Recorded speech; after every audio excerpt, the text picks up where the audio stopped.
this happen? Who? Okay, I gotta go to science and tech.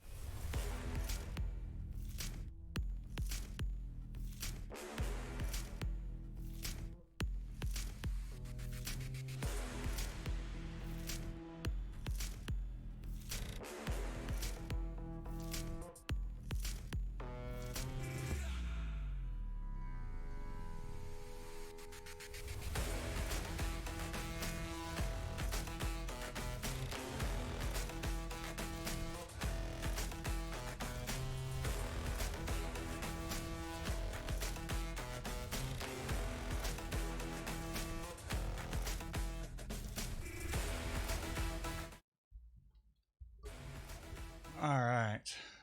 Let me make sure. Okay, we're good. Let me make sure. Okay, we're good.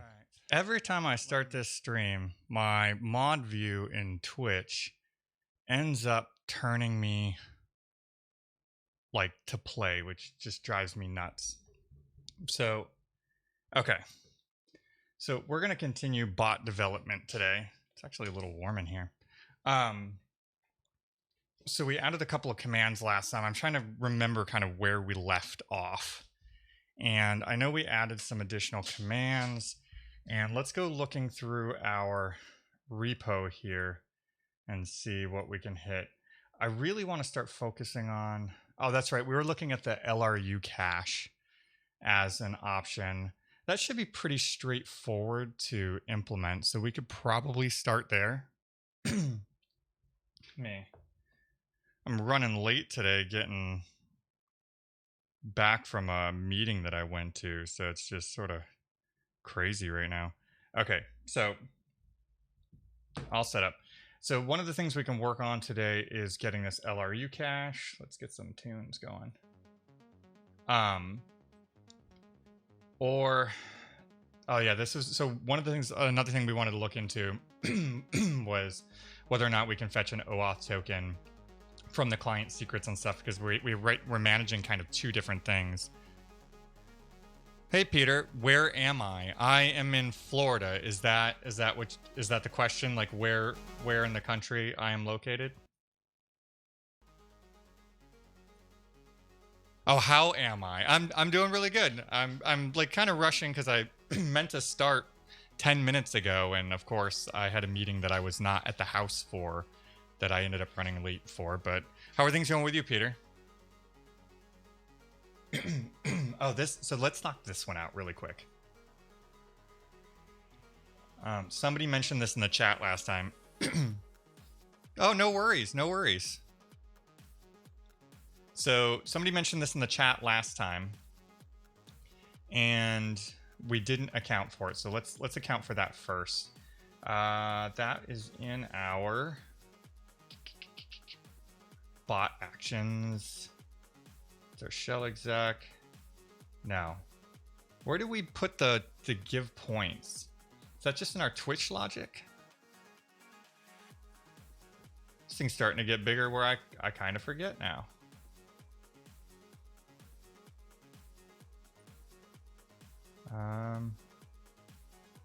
We abstracted this out, and now I'm trying to remember where we put it. Where did we put it? Built in. Right? Yes. Okay, so this is where the props thing.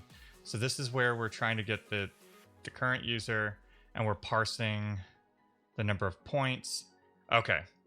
And here, our first argument is the person we're going to be giving these to. So one thing we need to do is let's do a recipient. And then we're going to do a strings.strip prefix. Let's make sure I have this correct.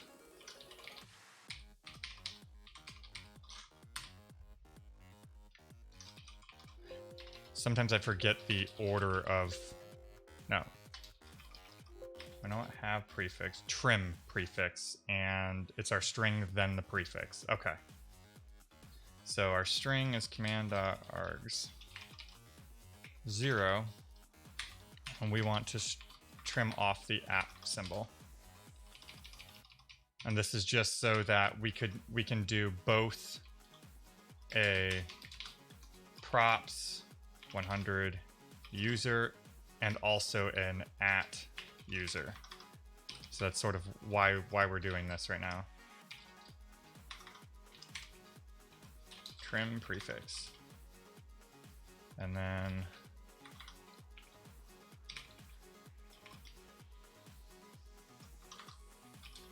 okay. So that should solve that particular issue. If we do a go build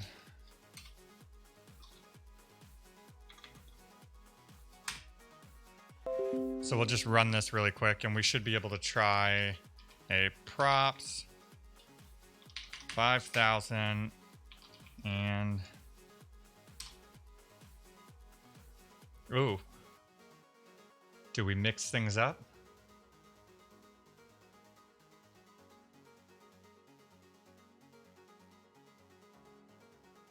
Get Twitch by username. We messed something up.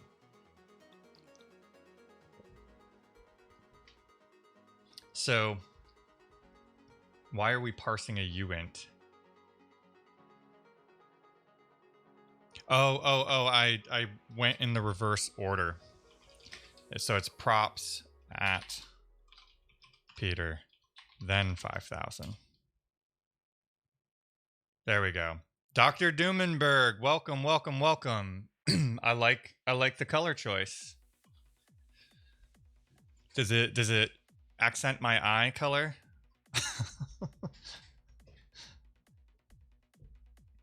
So, Dr. Dumenberg, I happened to notice your channel yesterday. It looks like you're building a bot in Python. My beautiful Aura. I didn't realize I had one of those. I'm glad that it's there, though. I didn't get to watch it yet. I just happened to. I was scrolling through some stuff and I noticed that there was a bot in Python, and I recognized your name. I was doing that as an exception a little. What do you mean? And it's okay. You'll be watching me code things that I don't know. So next week, I will start working on this other project that I'm building for doing RTMP switching and stuff like that. And it's basically going to be 100% things that I don't know.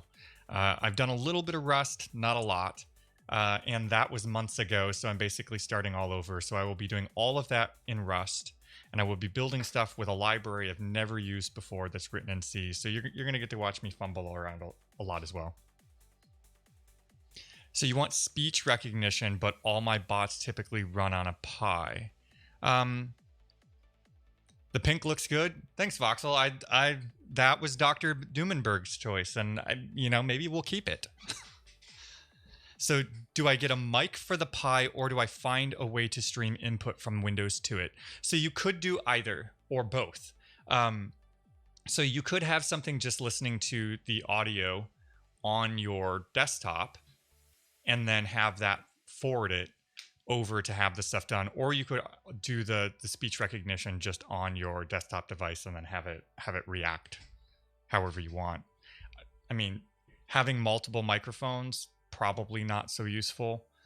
You could even build it as an OBS plugin. So for example, do I have this up here? Let's see.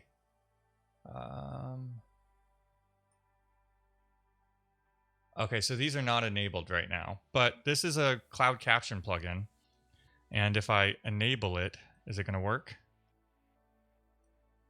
And maybe it has to be enabled before I start streaming. Caption source. Oh, here we go. Now, output to stream only. Stream and local recordings. I don't know. Save. Is this going to work? There we go. So this is built right into OBS itself. So you could just hook into this as well, right? And this plugin is open source too. So if you really wanted to, you could just take this plugin and modify it and then have it react when it sees a word, right? Because then after this point, then it's just processing the text to look for keywords. can I output this somewhere? So this plugin is not outputting anywhere. It's actually producing WebVTT, which is going inside the stream so that the captioning inside Twitch or YouTube just works. However, you could take this plugin and modify it. So that's sort of one of the things that I was thinking. You could just use this as a starting point, modify the plugin, and then make it do stuff when it detects words.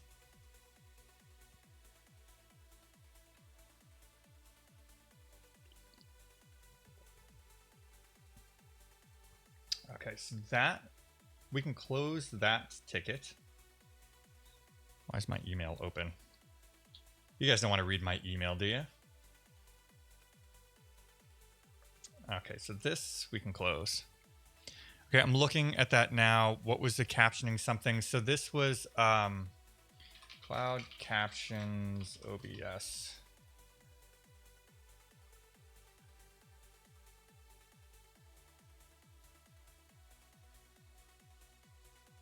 I think this is it. Yeah, I'm pretty sure this is it. So I'll drop a link to this inside the Twitch chat. So that might be a good starting point, especially if it's a Twitch bot. I mean, if it's not a Twitch, if this is supposed to be used for things other than Twitch, you might want to have something that outputs. So actually, one of the things that I'll be doing on next week's stream is I will be working with this library, GStreamer. And so GStreamer is like a pipeline thing. So you could actually build a pipeline. Does GStreamer have a voice?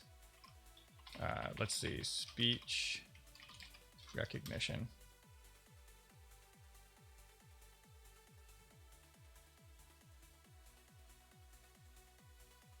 Okay, so we'll talk about this a little bit more like next week on the stream. So GStreamer, if we pull up, let's see if we can find a little picture of a pipeline so that I can kind of show you what it looks like. No, we don't want a video. We want an image. Okay, so here's like a pipeline. So you would have some sort of source for it, and that could be audio, it could be video, and then you're kind of sending in these little, they're called pads. You're connecting them to other things. So you can pull out the audio and send it through things, and you can have all these little modules here. So one of the things you could do is you could use GStreamer, and then there looks to be some GStreamer plugins for doing speech recognition. And so you don't necessarily have to write code for this. You can actually run just these pipelines. It's not going to give us an example, but you can basically run this whole Python pipeline thing as a command line. So that might be another way to do it too, where you just have this process that's listening on the microphone channel and then kind of doing this GStreamer pipeline. So another option.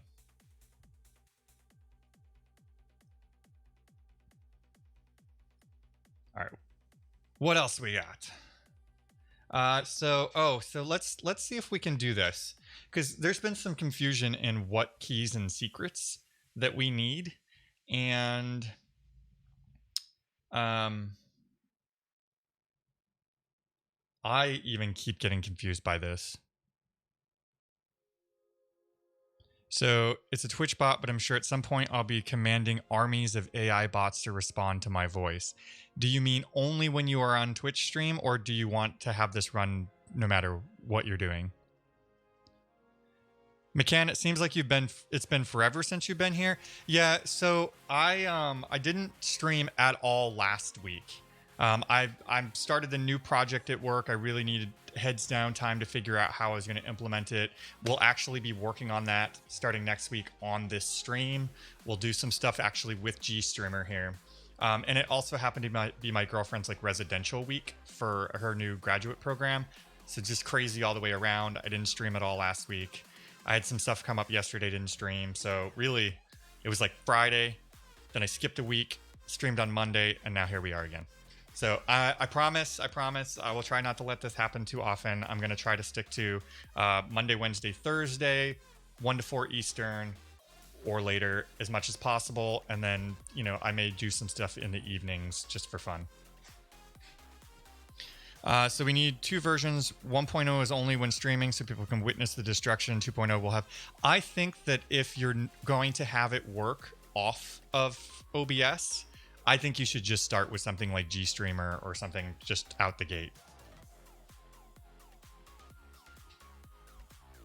And if you want to learn more about GStreamer, we're going to start working on that. The bot I'm still going to work on as well, but it won't be every stream.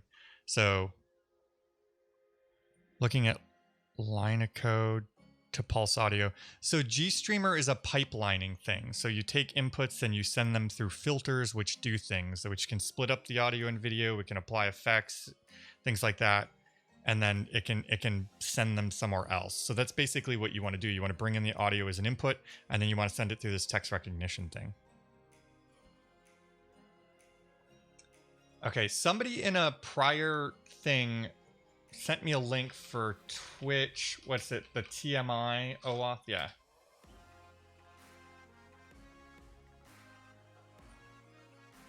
So this is the question that I sort of have lingering. There is this TMI OAuth password thing that I remember using. And the question is, can I use my client secret to generate that? Or do I have to authenticate through these things separately?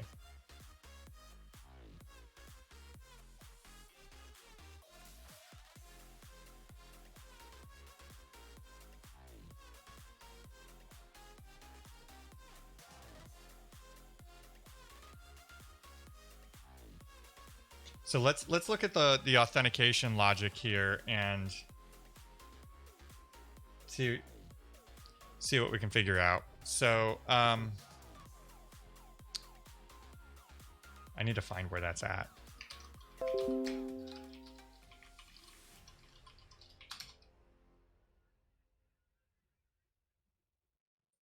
Oh, we have it in 2 places.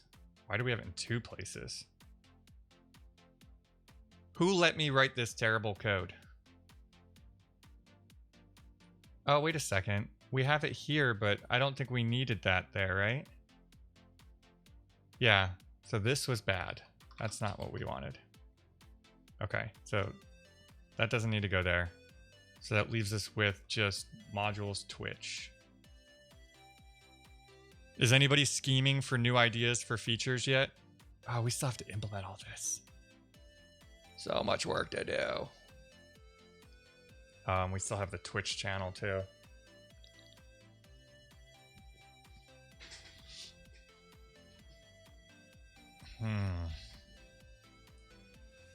So basically what I want to do is I want to replace this. Because we also have in that other logic that you saw, this client ID and client secret. And we don't want to have to authenticate in multiple places. Ideally, I'd like, hey, give the bot a client ID and client secret, and then it figures out how to do the rest. Thanks for the follow, RNV Dev. So let's see. How do we want to do this? I guess the first thing we need to do is figure out whether or not we can use. Thanks for the follow, Mike Rusa. Let me guess. You were born in 1971. Am I good?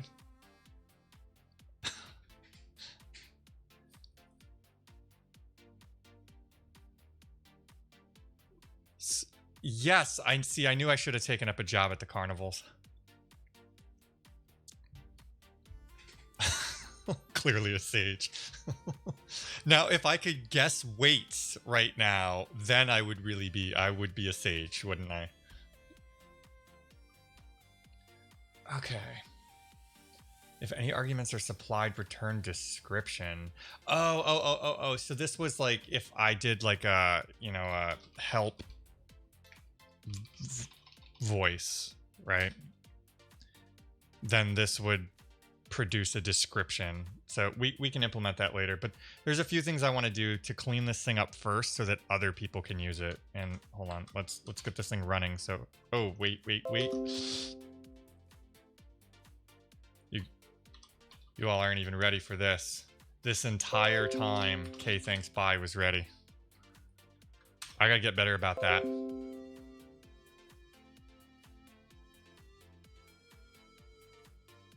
It's a parlor trick that you've seen explained. Oh, how people are able to do that? Yeah. Yeah.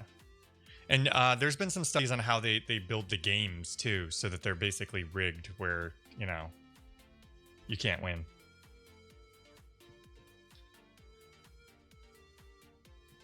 Yeah, where is Rocker Boo? We'll know when Rocker Boo joins because we'll hear the super creative immediately. All right. I got to figure out how we want to abstract this though, because we do have this. Wait, crap. So in Twitch we have this. So let's start pulling this out. I think in our config, we've got a few things we need to do. So this is OBS info. We also need Twitch info. And what else do we need here? So this might be like username. All right, now let's do client ID, right?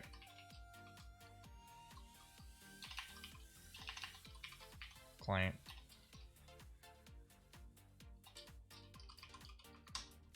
Secret. All right, so those are eventually going to be passed. Then maybe we'd also do like a channels here.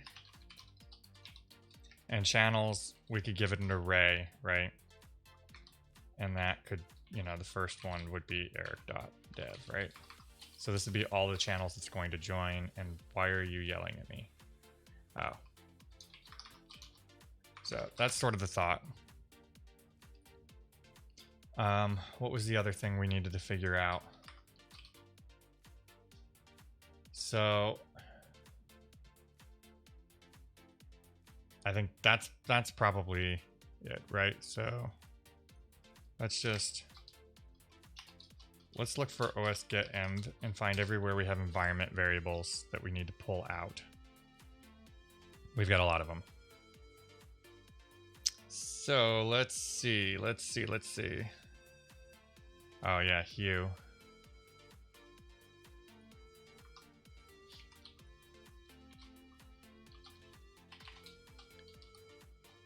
Hue.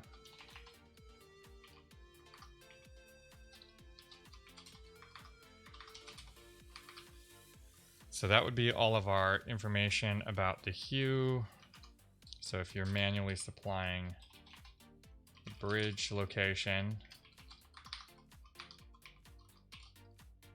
and then user.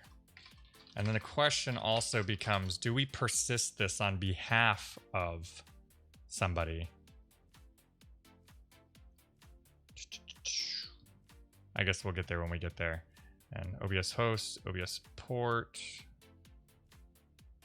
And I think that would be it, right? Client ID, client secret, OBS information.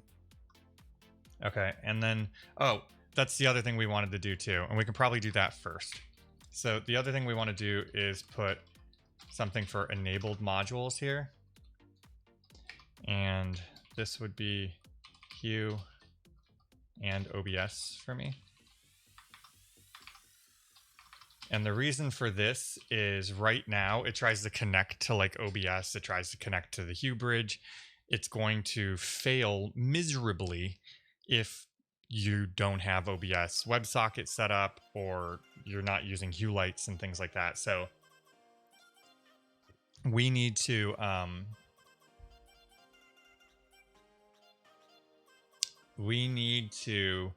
go through when we do all of our registration for the modules, this register module stuff.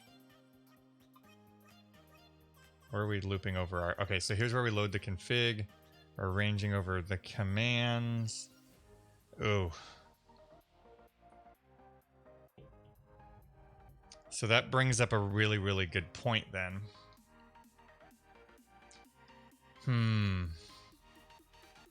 So this decodes into our config. So do we not call register module? It looks like we're only doing that inside of our modules and not.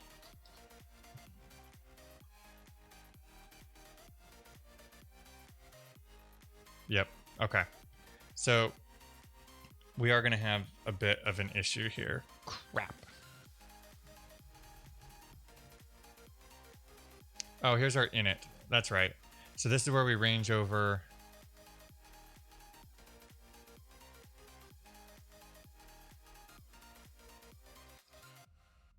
Okay.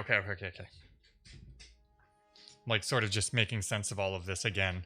All right. So at this point, this is when each of the individual modules try to register themselves. And so, wait, where's my range I just saw? All right, it's in our init. So we don't have, so we need to complete this. But the first thing we're going to do is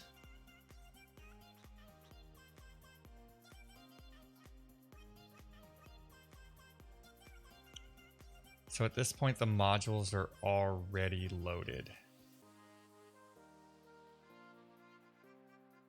Wait, where is load config getting called?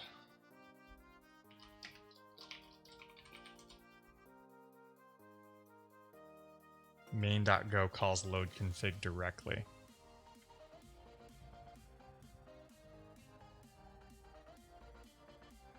Just hang with me here for a second, folks. We're just trying to figure out, just trying to wrap my head around where all this stuff happens. Okay, so main immediately calls load config. Load config is going to iterate over all of the commands. But, oh, okay.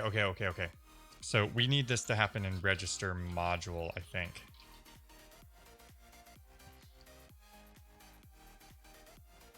Because load config is going to happen after init.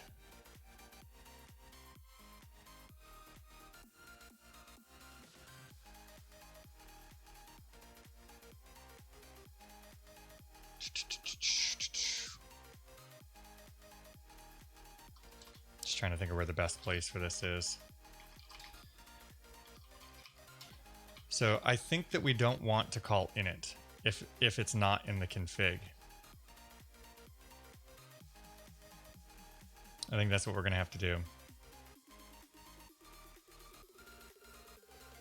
So, all right, so there's our commands. Oh, okay. So we've got a lot of work to do here.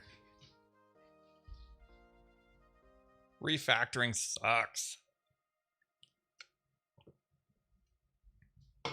So the first thing we need to do is we need to build a config structure. It looks a lot like this. And then we need to push all of that stuff in there. But the big one I want is this enabled modules. I'm going to remove that for now because that's not being used. So enabled modules, and this is going to just be a slice of string. JSON enabled modules. Okay. So after we have that,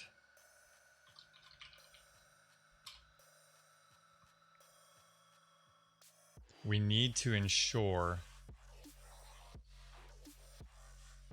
Where is that getting populated though? Only in register. Let's go look at one of these really quick. I'm just trying to remember how they register themselves. So in their own init, they register themselves.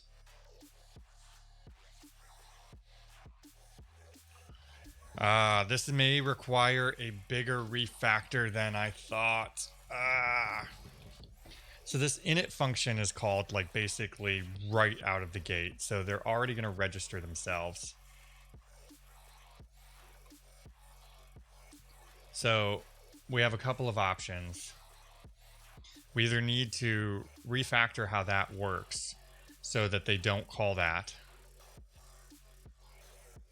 Because at this, I was thinking what we could do is we could check inside this register module function to see whether that module exists inside the config before it tries to do anything, but that's not going to work because we won't have that information until we load the config. So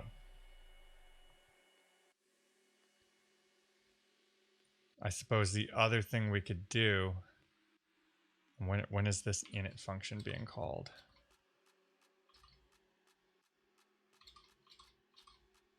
Where is that being called?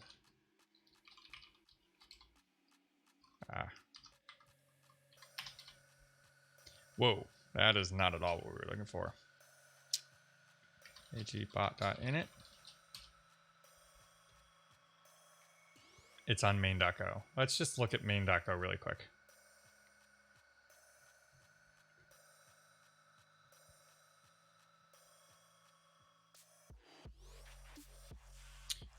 Okay. So at this point, we load the config first, then we call init. This will work. So that means when we are iterating over this list of modules, the config has already been loaded. So we need to, I guess we can do both of these at the same time. So the other thing we can do is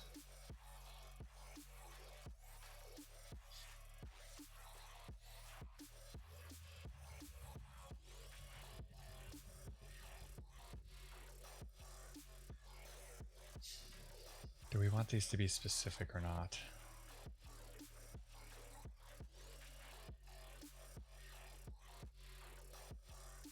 That's going to be really freaking specific.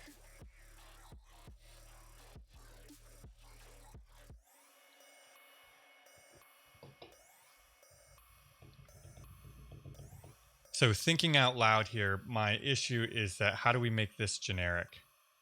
So inside of our config structure here, we need a way of just having this like generic config type. Otherwise, we end up having to like build this whole like Twitch config, Hue config, which I suppose we could do.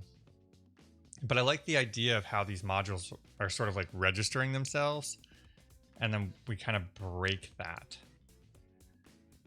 But, yeah, we'll get there. So I want to check, wait. Okay. So we can look at the config here. If config dot enabled modules. So let's do a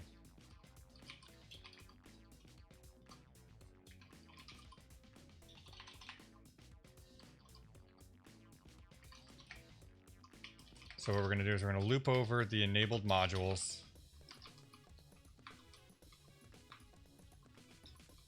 And then if the module equals M, then we'll do this. So what this basically gives us is the ability to disable modules. This is driving me nuts. So today will actually be the last day that you all see me in Windows and VS Code probably on stream. Wait.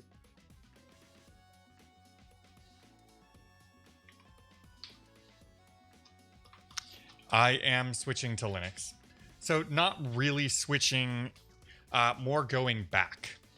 So my entire career, I have been Linux on the desktop. I stopped using Windows in probably 2002. I was 100% Linux on the desktop, you know, the occasional Wine thing or something like that. 2009, 2010, I had a Mac that I would just do admin stuff on, Outlook and whatnot. But pretty much all Linux on the desktop, Arch Linux, i3 Window Manager, and Vim or NVim. And I decided, because I work for Microsoft, that I would give like this whole Windows developer experience like a real try. So for, I don't know, last 6 months, maybe 9 months, I've been trying Windows on the desktop with WSL, and it's been decent. There's some weird glitches in VS Code that sometimes drive me nuts. It's not fully Vim, but it's close enough. WSL is close enough. So for probably like 95% of what I do, this is perfect. However, the new project that I'm working on, I'm really struggling because I need the hardware encoders on the video card. And so trying to get like GStreamer to work through, there's no PCI pass through, and then trying to get sound out of WSL doesn't quite work.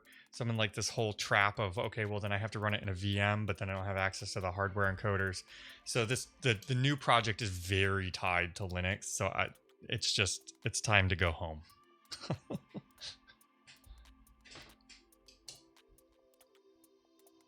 Yeah, I mean, it's close enough to say like Max terminal, right? It's close enough for like 80-90% of what people do that's Linuxy. It works, but you know, if you're trying to do video stuff or whatever, that can be a challenge. And you know, my experience is going to be slightly different because I've spent most of my time in Linux, so it's very easy for me to find the things that are missing. It hasn't. I actually made it longer than I thought I would. Okay, so in theory here, we should not call init if we remove this. So let's remove OBS. And if we remove OBS, then in theory, when we restart this, we should not connect. We didn't. See, we didn't connect to the OBS WebSocket. Perfect. Ooh, that's not good. So let's find that. OBS.go line 75. This must be like a defer statement or something. Where's that being called? So if client is not equal to nil.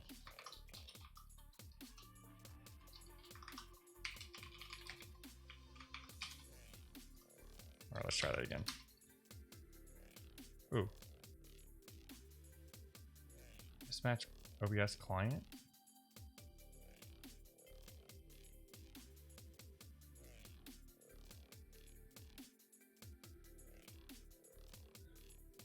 But isn't that what happened? Invalid memory addresser nil pointer on line 75, which was that.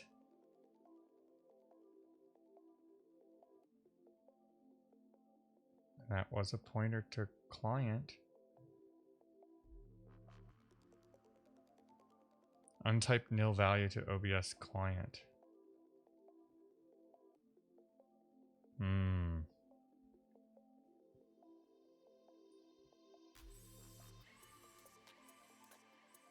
I think if we just do the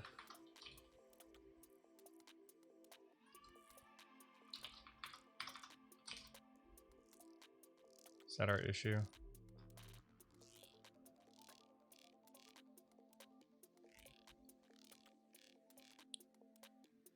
Why does that not take a pointer? Oh, because there's a pointer on it. So really we're just copying this host port password stuff. Oh.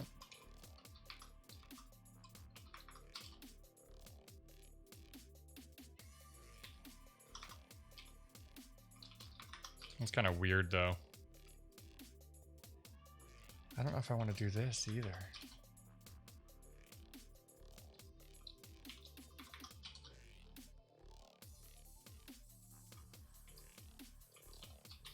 Yeah, I don't like this.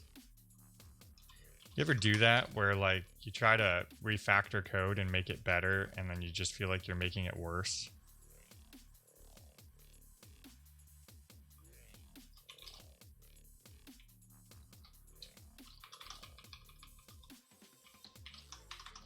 Because like all of these like pointer dereferences just bleh. Nope, and that still didn't fix our problem. Line 113, what happened? Wait. Huh? An enable source filter.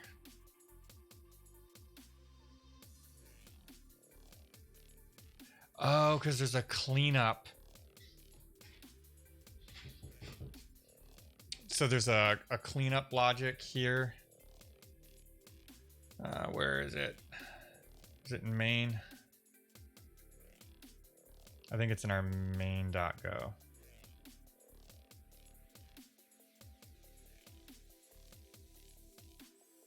Now, where's our cleanup?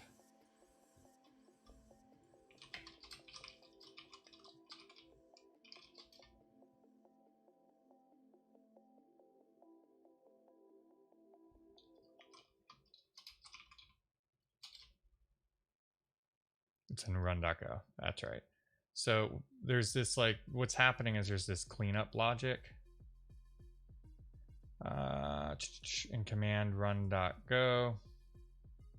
And basically what this is doing is it's waiting for an interrupt, and it's so that every time the bot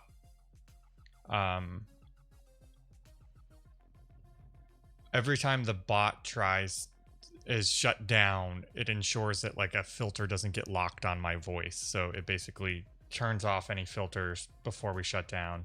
So I think that's going to be our option, is let's go back and remove all this crap.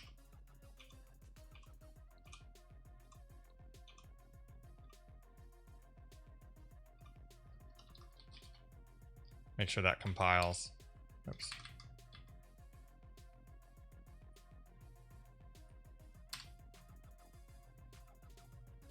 And we can remove that on line 75. And go back to what it was.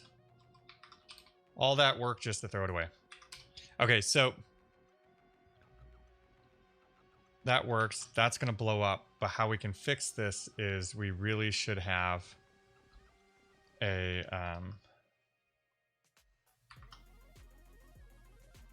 do we make it happen in every single thing?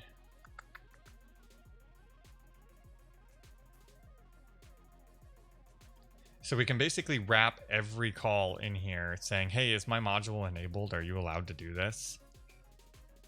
Or we can put it in here, which is I think what I'm going to do. So let's just remove this.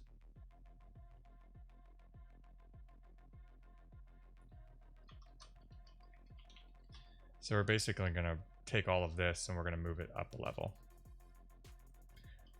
So if m.init not equal to nil, and we're going to say and config dot is module enabled, and this will be m.name.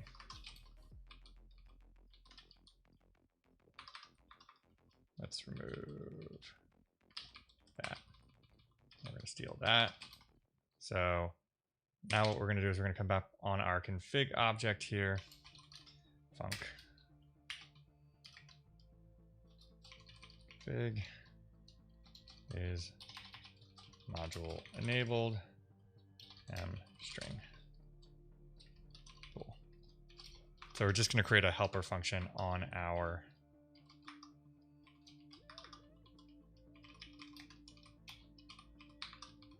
so we want to know if that's true, and then we're going to return false if one's not found. And I don't know why we have that big D there.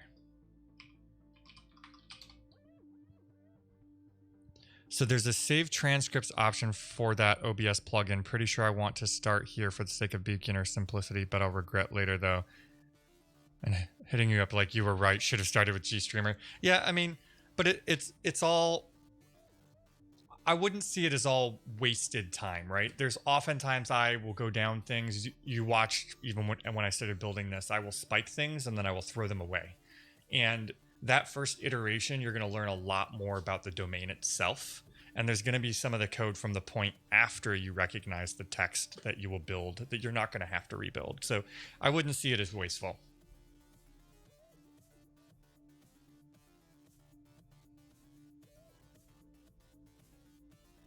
Yeah.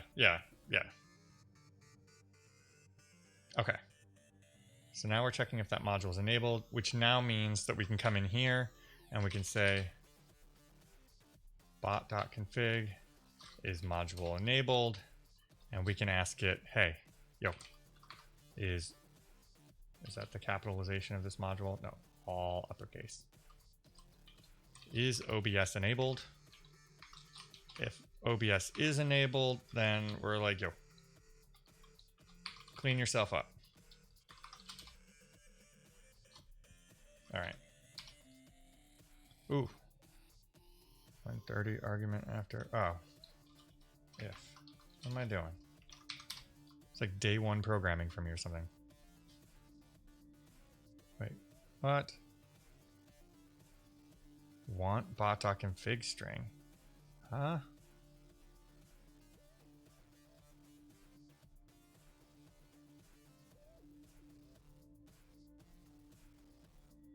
I'm so confused right now.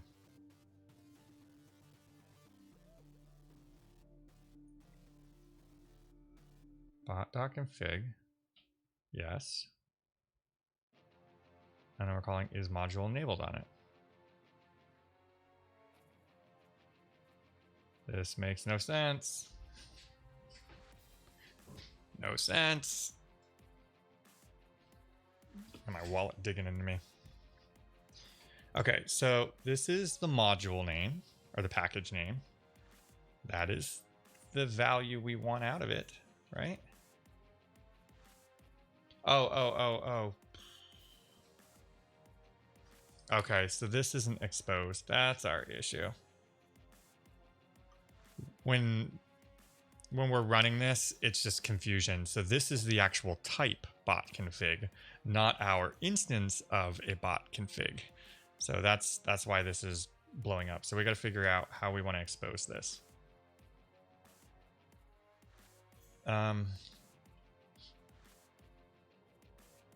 We could ask for the config, or we could change that, right? Make the type sort of hidden.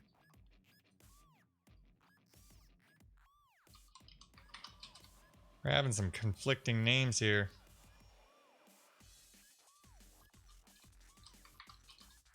I don't like the idea that this can be edited, though.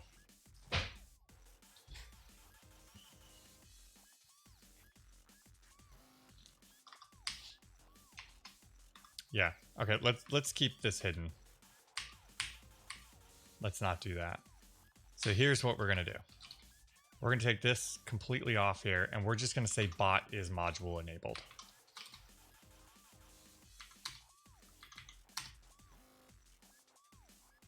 Type config line 166.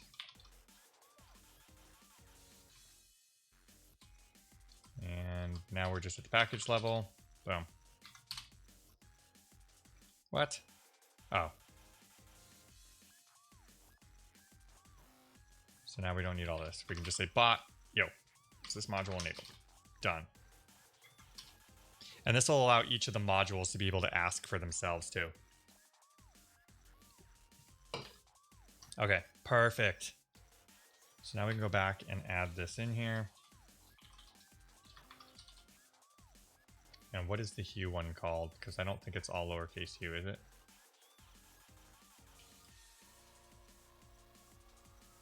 Capital H, capital H. Okay. I feel like we should lowercase these things.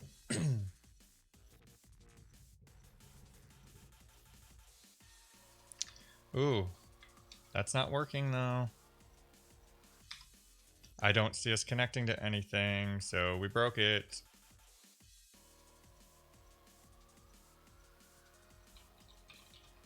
Console. Ah, switching between languages is hard.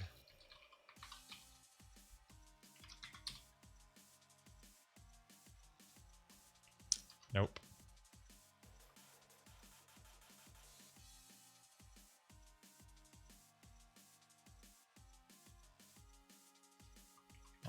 And init not equal to null.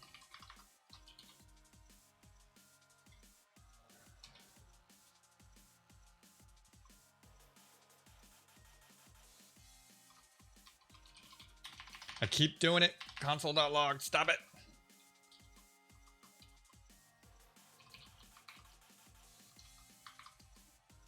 All right, so we want the module name, and we're going to just do this too. I want to know, does it think it's enabled? M.name. Because something is not right here. Interesting, when I run it through RTX Voice, it can't capture my audio. I wonder what RTX Voice is breaking and how. I'm not sure what you're talking about. So it's saying Hue is false, OBS is false, Twitch is false, bot is false. All right, we've got some issues. So here's what we're gonna do. Let's OBS. That needs to be lowercase. Let's just do this consistently because this is getting kind of Hue. OBS. OBS. Twitch. Hue. And then we also need bot. That's lowercase. Okay, that's good. What else do we have? The Twitch one. Twitch. You are going to register yourself. Lowercase too. We need consistency here. That's going to drive me crazy. Oh, the cloud closed caption. Sorry, try not to confuse anything more. Talking out loud, I suppose. Have at it. That's what we're here for. Talk out loud. I'm talking out loud. That's 100% of what I'm doing right now. Okay, so all of these are coming back false. All of these are coming back false. Why are you coming back false? Hue, OBS, bot, Twitch. So those are all enabled. So is this a timing thing? When is init? Init is being ran.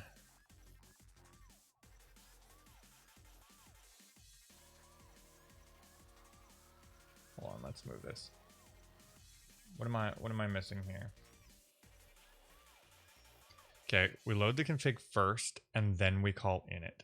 So at the point that load config is, or init is ran, which is where this logic is occurring,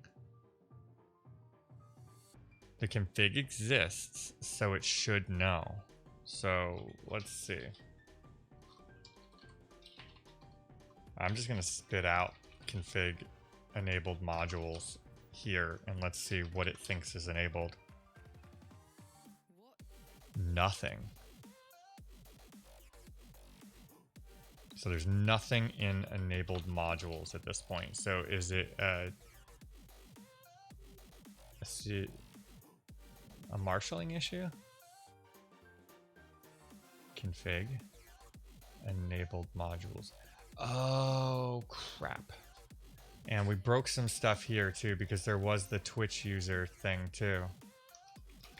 Hold on.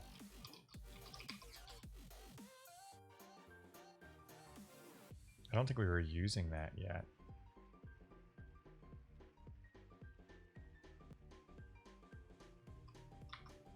Let's see.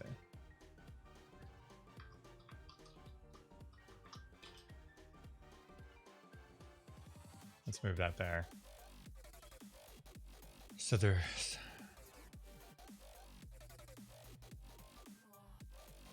Oh, crap. All right. Because it's not at the top level. So we have to decide what we want here. So this should really be...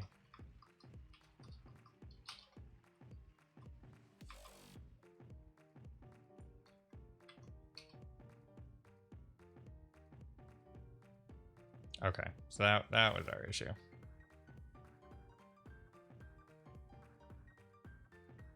So What did I just do with all my print lines?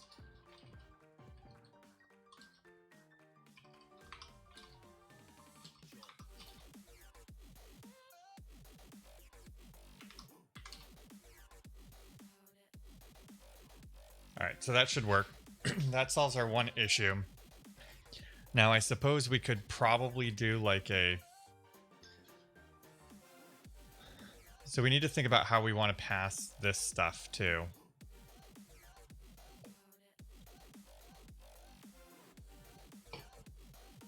We basically want to just take whatever the value of this is and then pass that down. Can we... I'm just thinking if there's a way that we could, in our unmarshalling, if we could just say, hey, just give me back the JSON here so that I could just forward that into each module and have them unmarshal it into what they want. But I don't think that's going to work. I think it's just going to end up being like this map string thing, which I would really prefer not to do. Why is the WebSocket disconnected?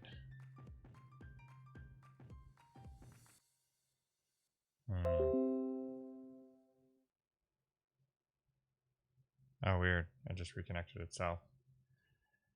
So...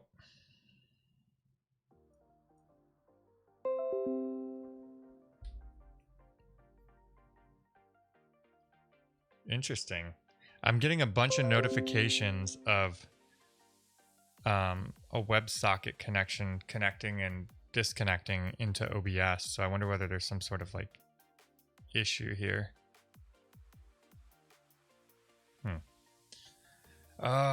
Trying to think of how I want this to work. How do I want this to work? I don't like the idea of like giant map string interface thing here. We're kind of already doing that already with the commands. But we could use reflection. I don't want to do that either.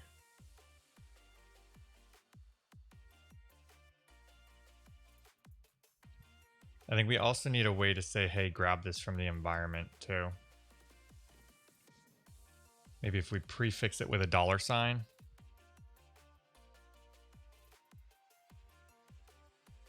I kind of like that. We just said, you know, Twitch client ID here. If it starts with a $sign, then we can assume, hey, don't grab this here from this config file. I want you to grab it from my environment. That would work. So now we just have to figure out how we want to take this and pass it, because we've got a whole lot of places.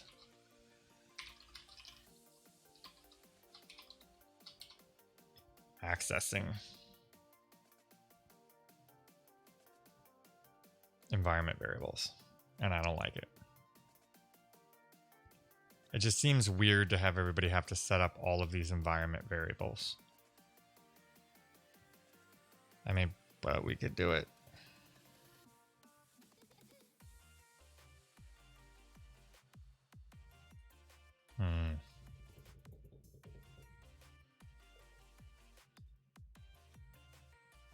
So, and then we're still not addressing the original thing that we were trying to do, which was what? What was our ticket?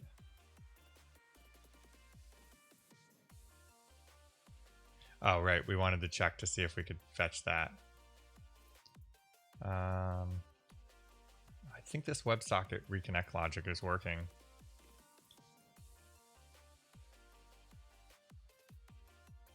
Yeah, I mean, because this just showed your thing, and I've been opening and closing this. So we can close this. That's working. This one should be a pretty easy thing to do. That'll be pretty easy too. And that's the one I'm looking for. Right. And then this is the one we're currently working on as well. Stupid question. Why do people put vars in environment variables so often? I think the concept is that it's more secure than a text document, but unless it's encrypted, I think I can argue that from a security perspective. I mean, sure, if you have access to the user's environment, then you could totally view what's in their environment variables. But then if you have access at that level, then you also have access to the files. So I typically will do files. The reason that I'm doing environment variables like this right now is because I have an mvarc file here that when I cd into the directory, it changes what environment variables I have set. So I have all of my secrets hidden in there right now. And that's because while we're working on stream, we are modifying this file a lot. And then every time I open this file to edit it while we're working on this, then I would end up exposing my client secret and stuff like that for Twitch. So the reason it's in an environment variable right now is just so that nobody on stream sees it while we're working.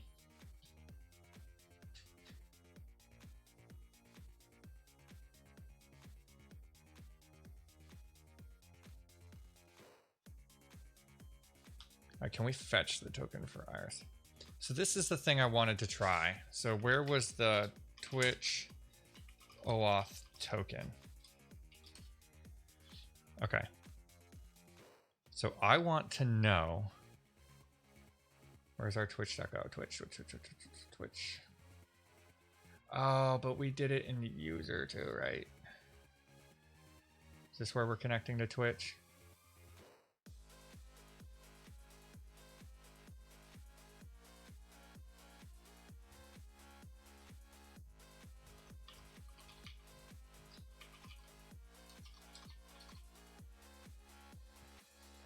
Oh, where is that? It's got to be at the bot level.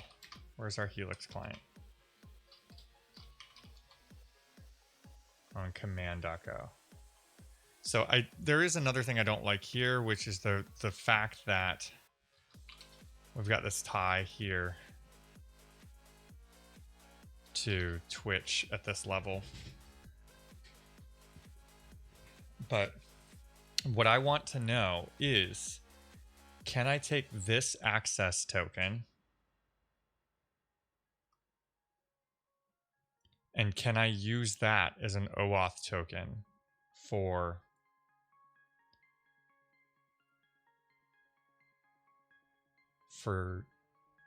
IRC?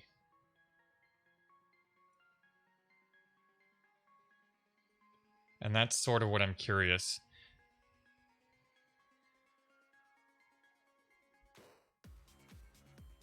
Is anybody familiar with the Twitch API enough to know? Is there a Helix client get user access token? Okay, so get user access token.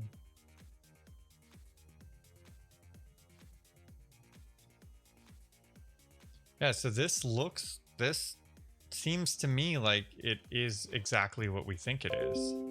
So can we... Yeah, so yeah, I had mostly been at the IRC level too, and I went and created this OAuth token somewhere. But what I really want to know is, can I make this connect there? So let's try this. So this is accessing for...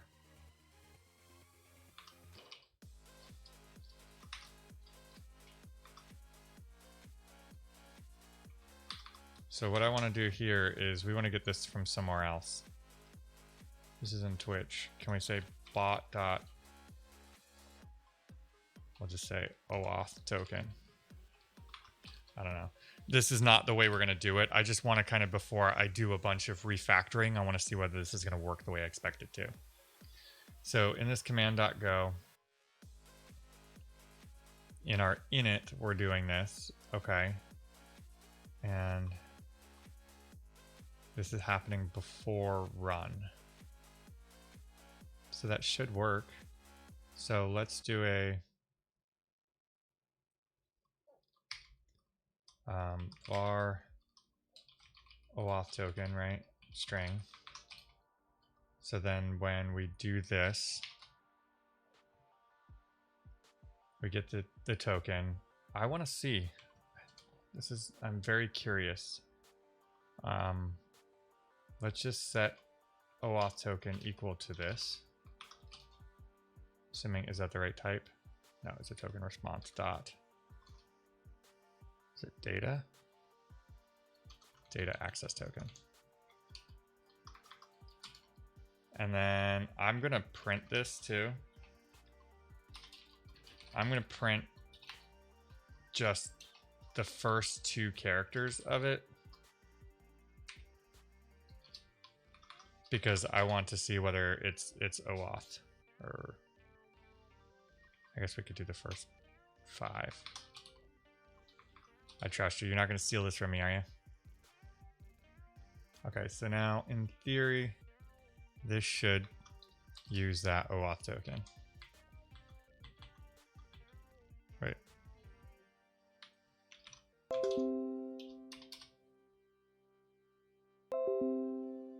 Ooh, yeah, we blew up. Login, authentication failed. Okay, so that does not start with that. So now let's try to see if we prefix it. So this should be a func sprint f, and we're going to say OAuth %s,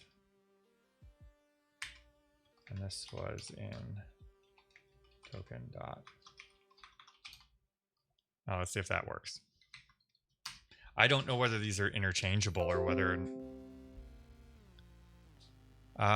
So it did not blow up. So let's let's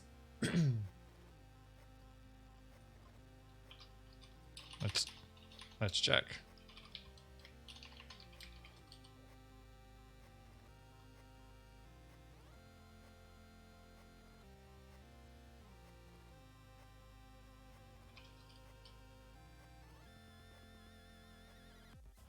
Okay, so that must.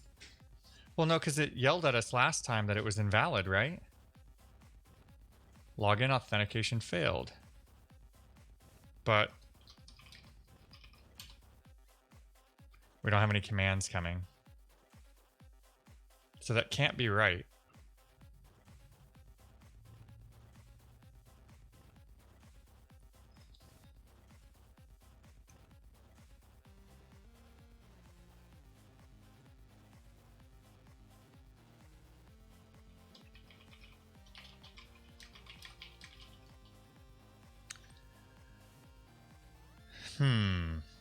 All right, who broke it?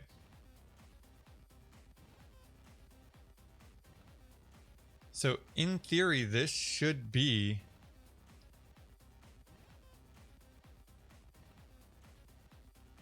Dr. Dumenberg. You're taking the credit.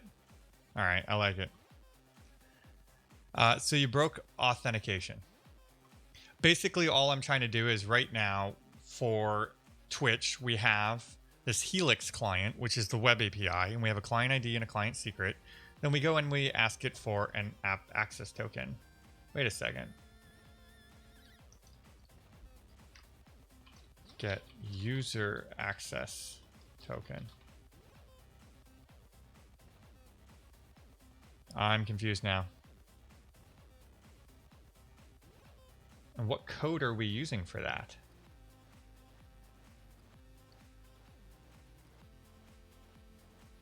Oh, that's not what we want. So basically, we have this client ID, client secret.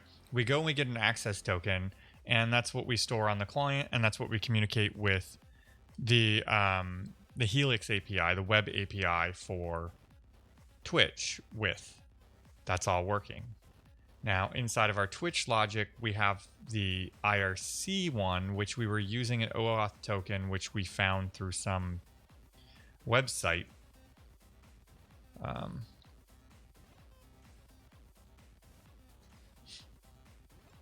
Since app access tokens are not associated with the user, they cannot be used with endpoints that require user authentication.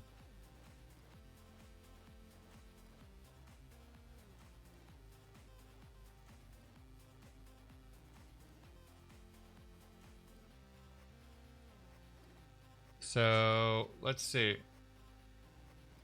Is that the difference? That the Helix API is an app access token and we need a user access token?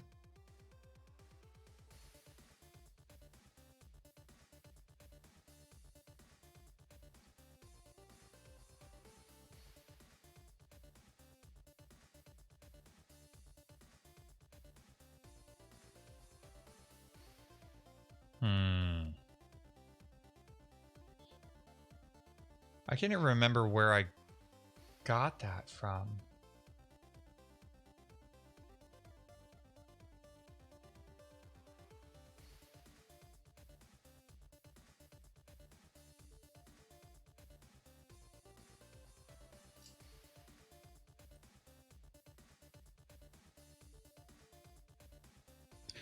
Yeah, I'd love to see that because I think I'm still slightly confused here. Because I am using an OAuth token for IRC, but it's one that I found somewhere that I generated. And what I'm trying to do is I'm also using the client ID and client secret to get this app access token, which is how we're communicating with the Helix API. So I'm trying to figure out the difference between these two. I'd like to share the token. Why, can I generate the token here? And then I only need a client ID and client secret. So yeah, so that's the generator that I was using. Yeah, I already did the registering the app thing. Oh. Nice.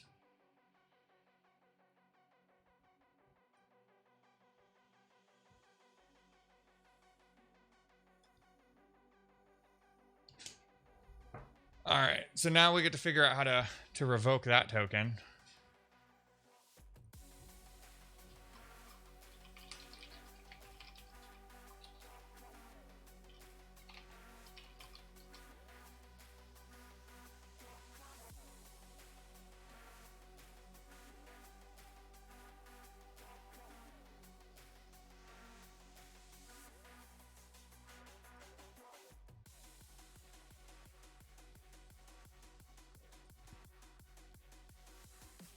Yeah, no worries.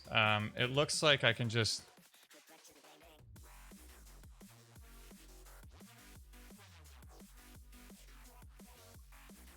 So I just need to go in and disable that here. So bear with me.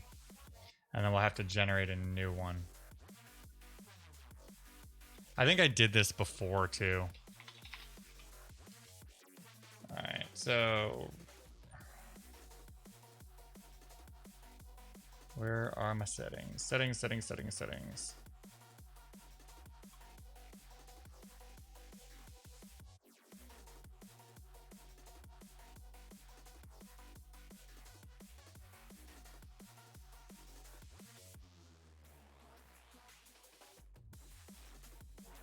All right, so that's disconnected.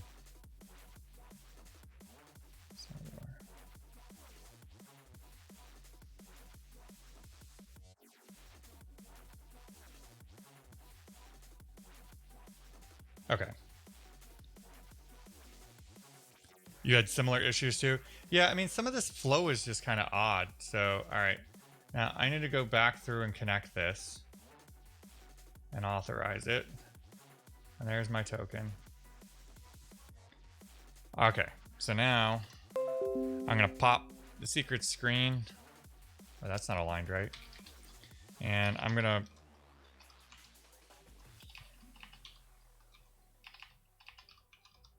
just gonna update this OAuth token here.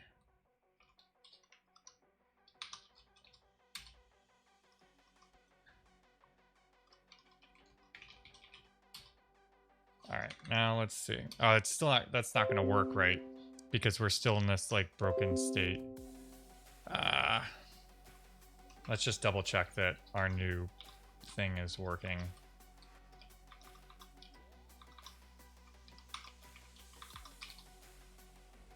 It's such a weird flow, and the fact that you have to like interact with multiple APIs depending on whether you want chat data or things like that, and the fact that like I can get raid messages but not follow messages and stuff. All right. Let's see.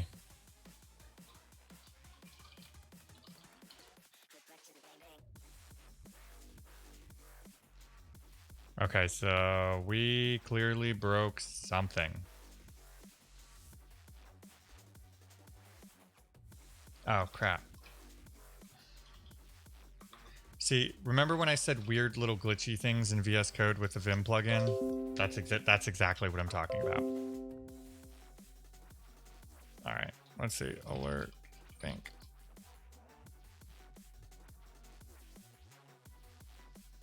Did I miss it?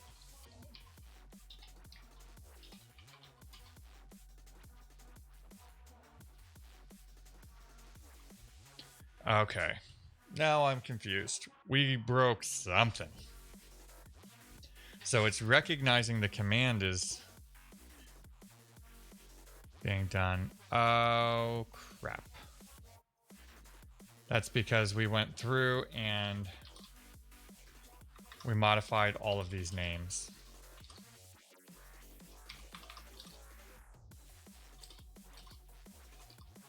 So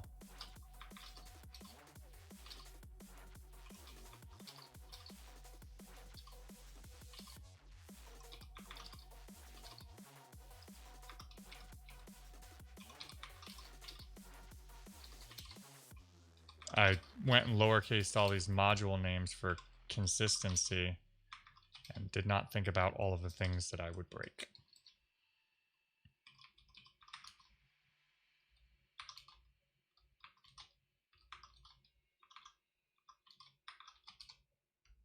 Okay, now let's try.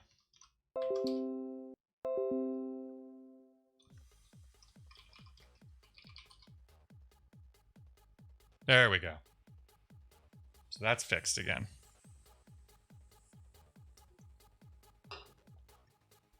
I think this is the least the lights have been played with, like the entire time that I've streamed.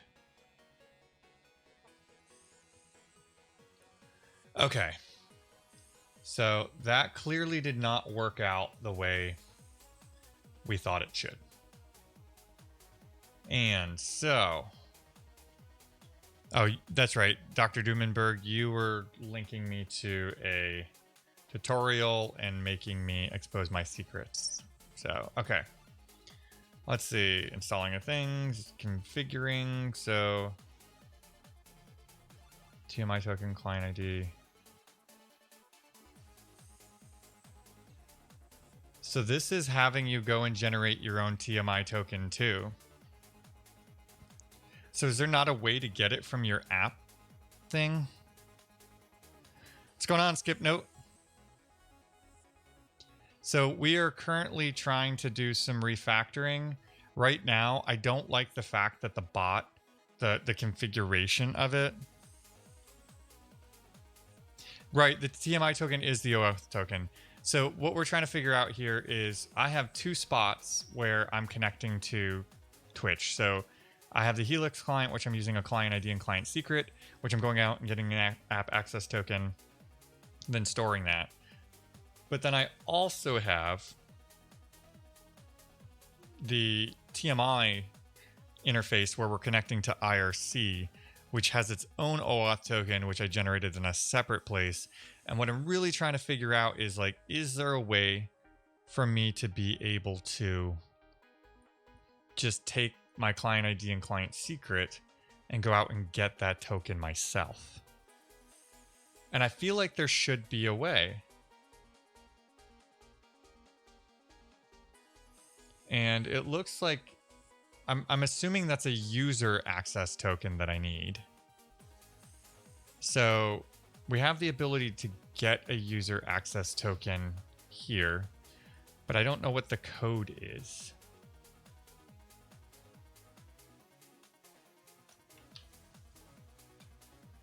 Let's go check out the API. Maybe if I remember, it's not very well documented. So that's the OAuth authorization.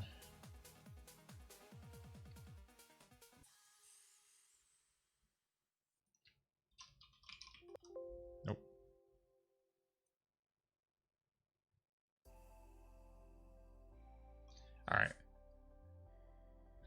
Returns a URL based on your client ID, redirect URI, and scopes that can be used to authenticate users with their Twitch accounts. After users authorize your application, they will oh, okay, so I think this is what we want. So can we prompt the user?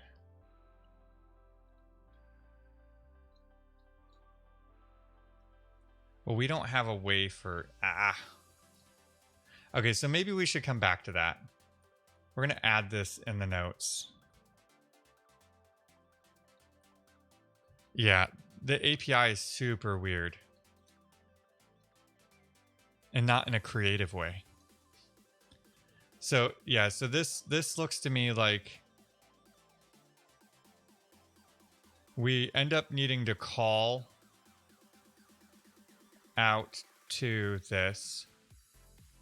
My state. What is your state? Is that like Florida?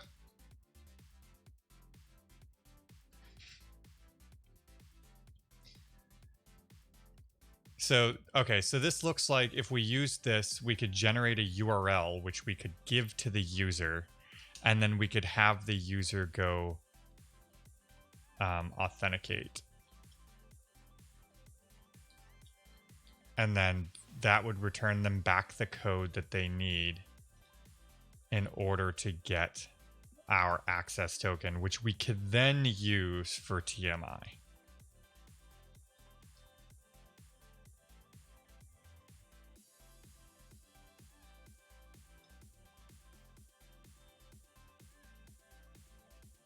Because right now, the Helix API, I'm just registered as an application. Got it. So this is sort of like a difference between, hey, am I the user and I'm trying to just programmatically communicate with Twitch as me? And am I some app that has, you know, the ability to do things on Twitch, but I don't represent any individual user. So okay, this makes sense. So that does, you know, put us in a position where we're kind of stuck here for right now. This is going to be a bigger effort than I think I imagined it would be. So I think let's take this and let's just update our issue for now. Let's auth. Retrieve user access token by providing authentication URL for individual user from client secrets. I'm just going to edit this.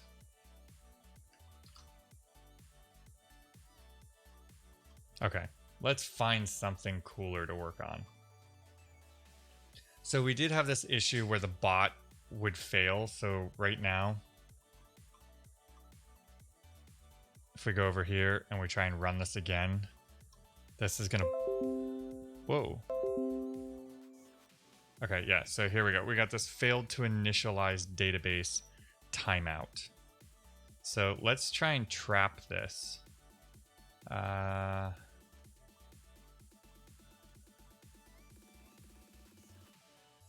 Now I'm trying to remember where this logic was. It's like an initDB thing. Is it initDB?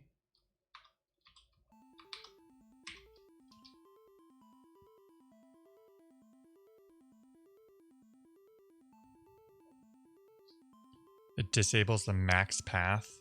I don't think I know what you mean. And remember, I'm not very familiar with Windows. I imagined somebody who's used Windows for, 6 months total in their entire life. That's me. Where's my database authentication or logic?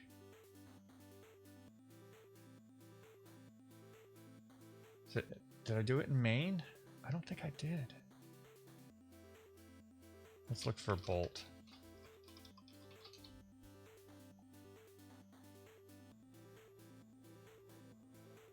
It's in bot DB.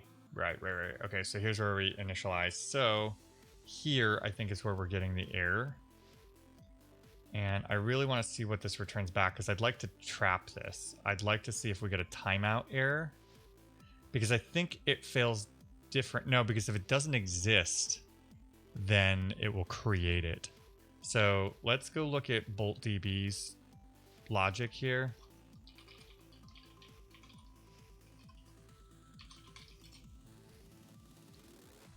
And I want to see. Whoa. What is this? Archived.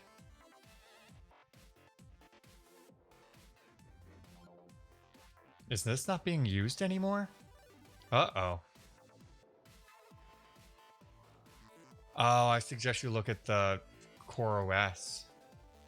Uh-oh. CoreOS. bbolt.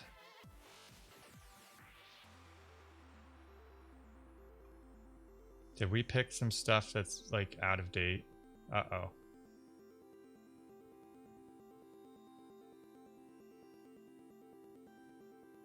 All right, so I guess we need to change that out in our package and hope that nothing breaks. So, oops.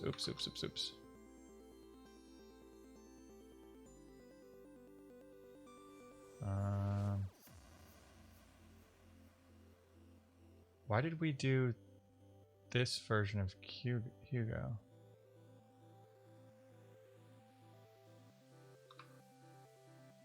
Hold on, let's try this really quick, just to ensure that it's everything still works.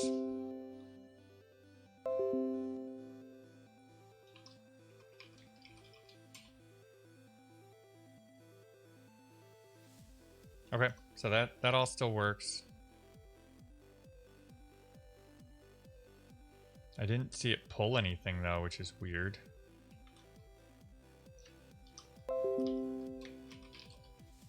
You had to get your pink back, huh, Dr. Doomember? It's like I said pink. And what tags do we have? 1.3.5.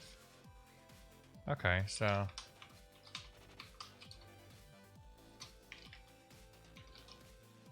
let's look for everywhere that we're including it. So this is going to be CoreOS, bbolt.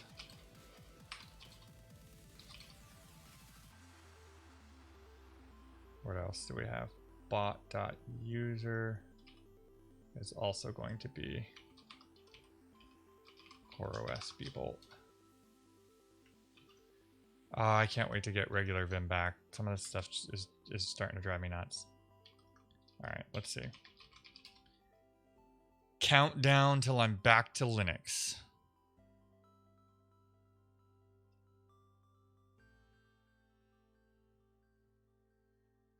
What? Module declares itself as go etcd io. Uh-oh.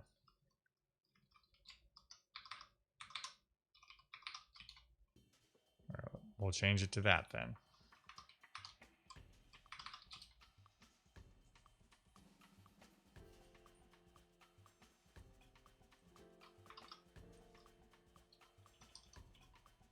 Oops.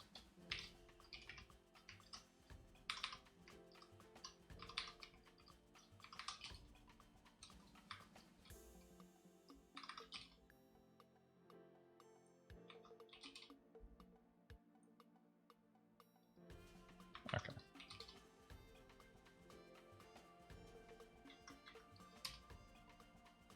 Ooh.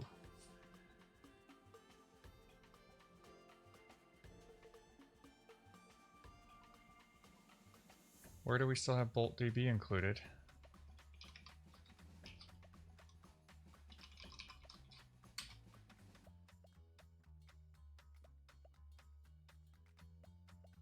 What? Ah, crap.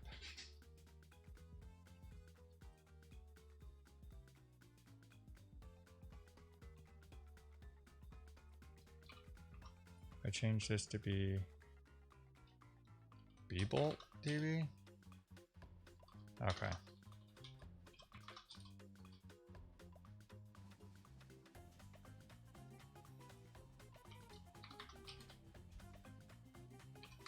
We're just having to gut this all out.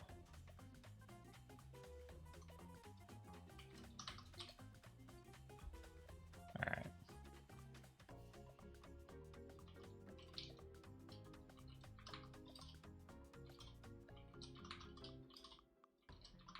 I can't believe I didn't notice that that was like all deprecated there.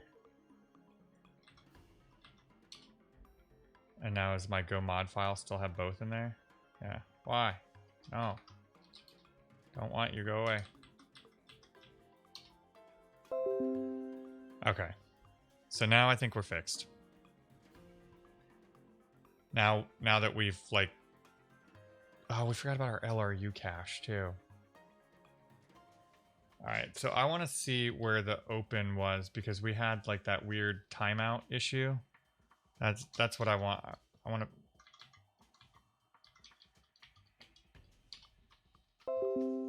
So this should blow up. Alright. Failed to initialize database. Timeout. I just want to see where this logic is because it could be being returned back in a very specific error type. And that is what I want to know.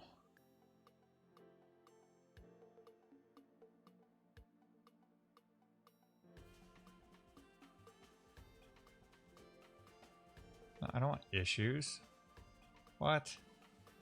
No, I want code.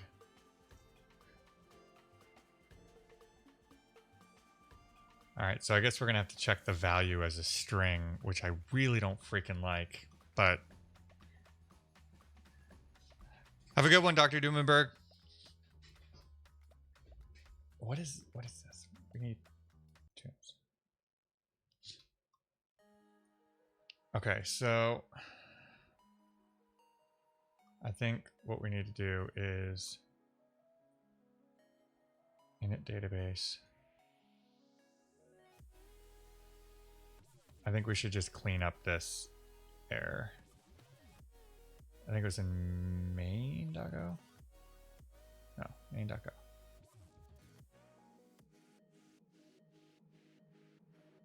Bot init. Is it in our bot init logic?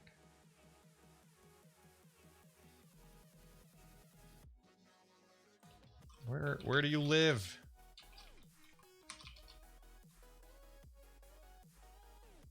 Command run. All right, so okay. So let's just do this. Let's say if error.error equals timeout.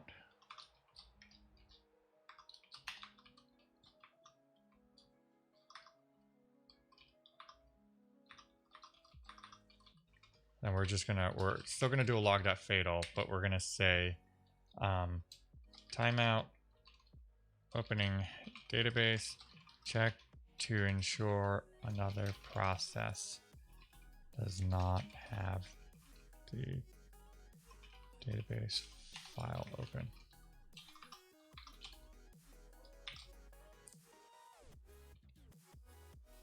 Okay. I think the other thing we should probably do is put this in the config too. Like,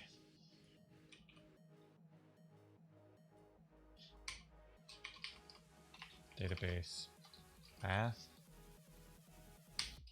And just say bot.db.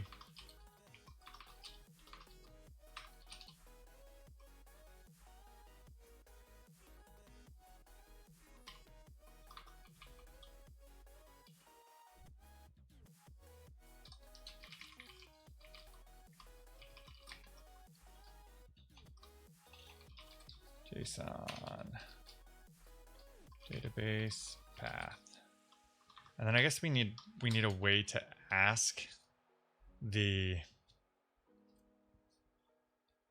the bot where the database is. So let's just say func database path string. And then we're just going to return back. Oh, let's just check. If config.database path is empty, we're going to return back bot.db. If not, we're going to return back the config. All right, let's do that this way.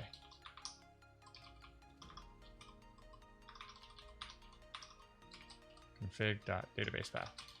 Boom. All right.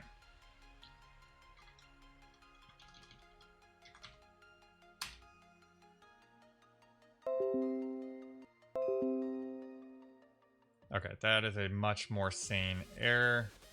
Init database. Wait.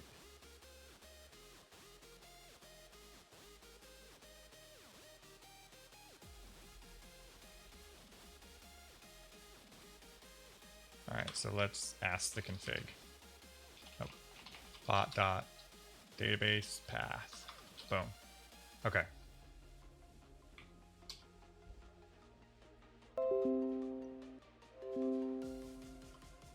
I really wish I could get this going away. I don't like that. I guess today's gonna really be like a cleanup day. Let's go to this GitHub location and let's see if there's a way to get the OBS WebSocket log data to go away.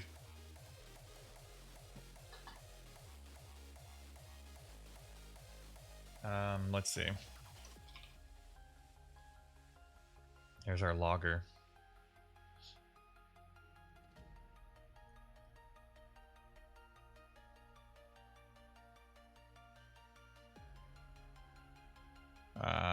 Let's see. Let's look at our log package here, because now I forget.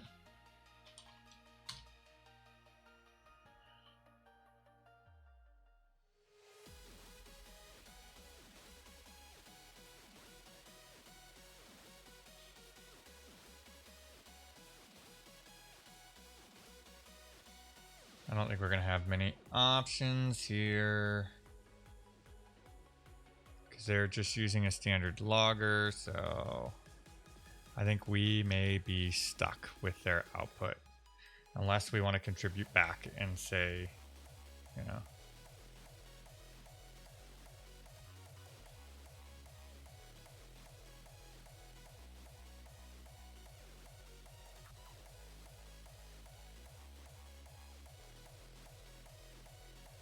yeah, I don't think we're going to have an option.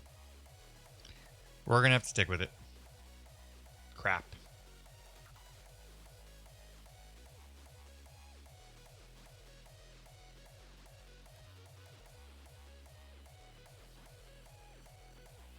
And I don't know whether I want to do that right now.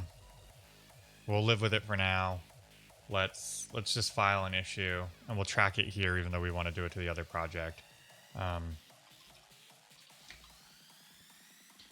Contribute upstream, allow for silencing of log messages. Oh.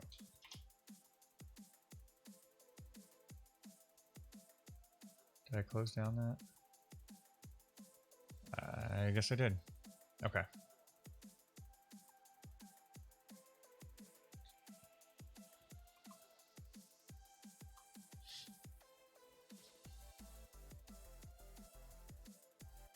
Guess we can close that because there wasn't much we could do aside from a cleaner error message. That's all browser source.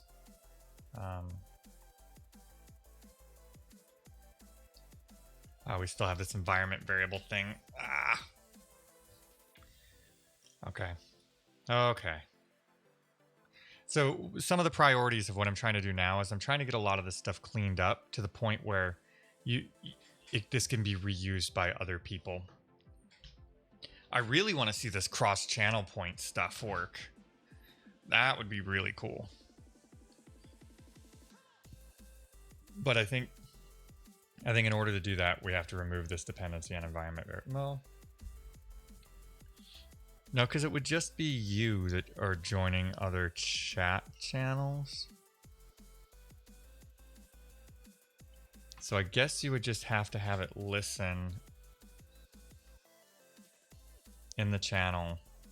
And do you get points for, I guess you would get points for talking in any of the channels that you're in.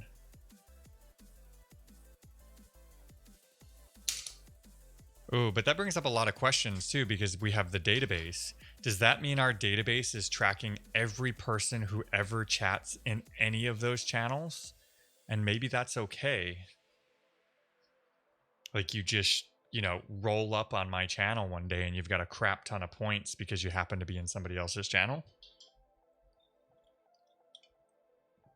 That could work.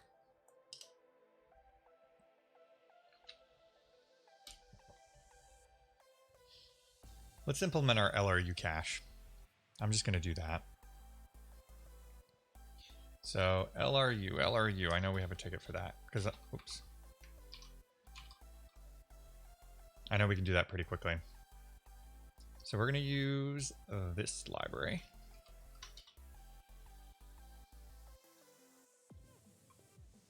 Okay. So this is our example LRU cache. And it was only inside DB that we had it? No.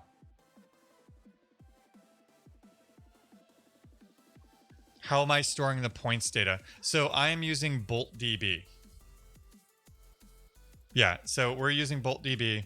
Right now there's a bucket for users, and we're using their user ID to store stuff.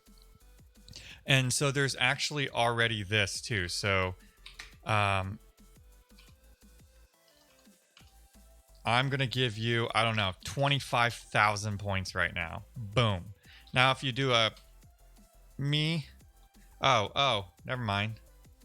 Wait a second. Why did it not pick up that command?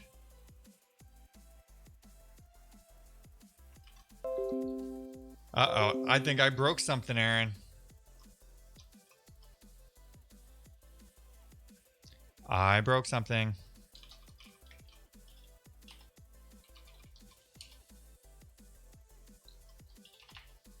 You're my debugger? Yeah, you're like, I'll bet you he broke the point system. All right, so what I'm thinking is that it's really just, it comes down to, we have inside the bot, we have some built-ins. Right? No, that's user info. Yeah, so user info.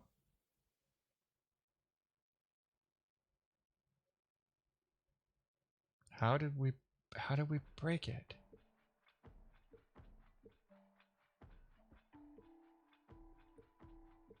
So we have this me prop sounds, so it looks like the built-ins are not working.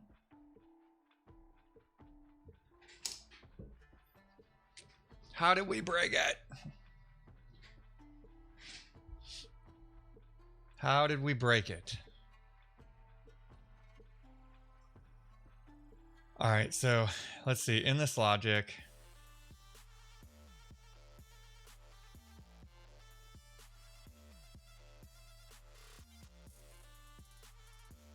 no, it's in command.go, right? Built-in commands.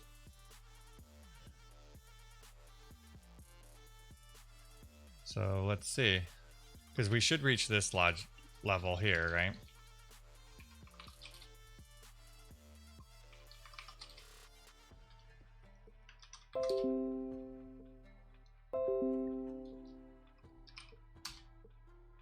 Okay, so we reached that level. So that seems to me that our built-in commands are not working. So let's just print them out.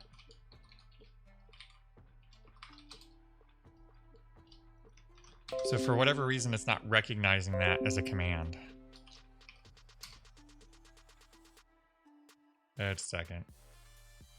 Oh, I didn't save that. Aaron, do you have that problem with VS Code where like the :WQ and stuff like that just like, or W:\W like and stuff doesn't work the way you expect it to? Okay, so it thinks that it's in there.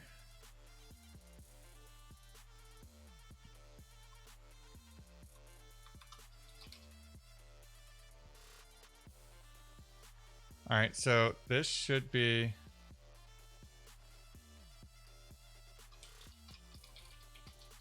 found command.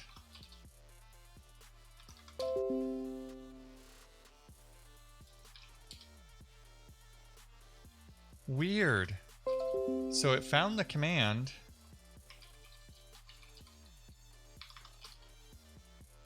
So are all of the built-in ones just not working correctly? So that's a function pointer.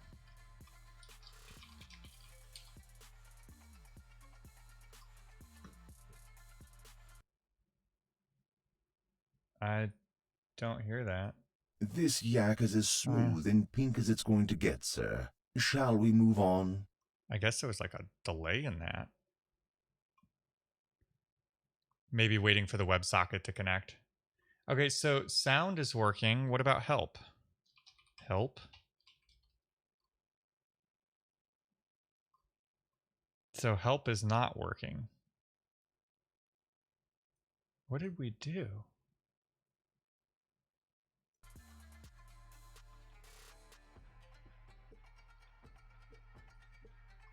All right, hold on.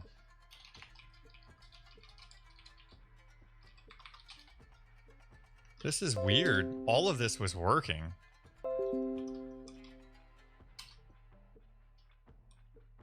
Okay.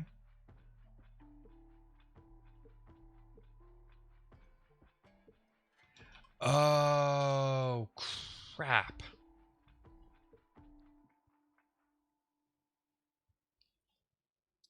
This seems to me that all of the issues we're having are with the bot responding in Twitch. Right? So we're hitting this logic. All of this is happening. I'm willing to bet if we printed right here, we could see the list of commands that it decided to assemble. So I think we broke something with our OAuth token.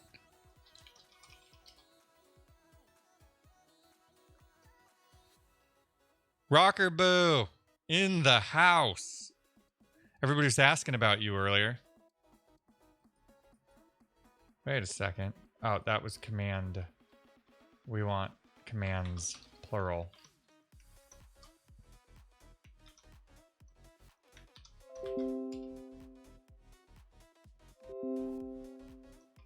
So, yep.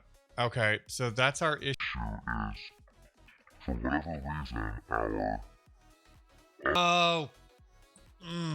Okay. Here's what happened. Here's what happened, everybody.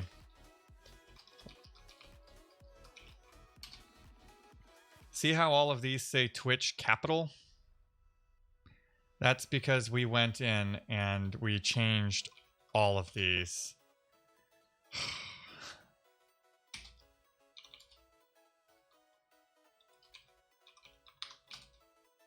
We changed them all to kind of make them uniform because some of them were capital, the module names, some of them were not. So, and in bot.action.go.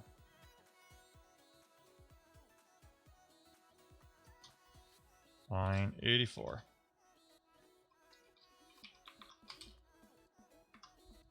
Okay.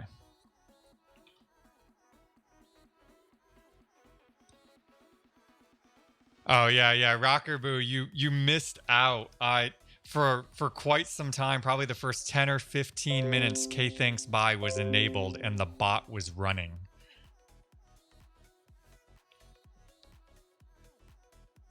Yeah, oh yeah, Rocker Boo would have had that figured out. Rocker Boo would have tried that the first message in the channel.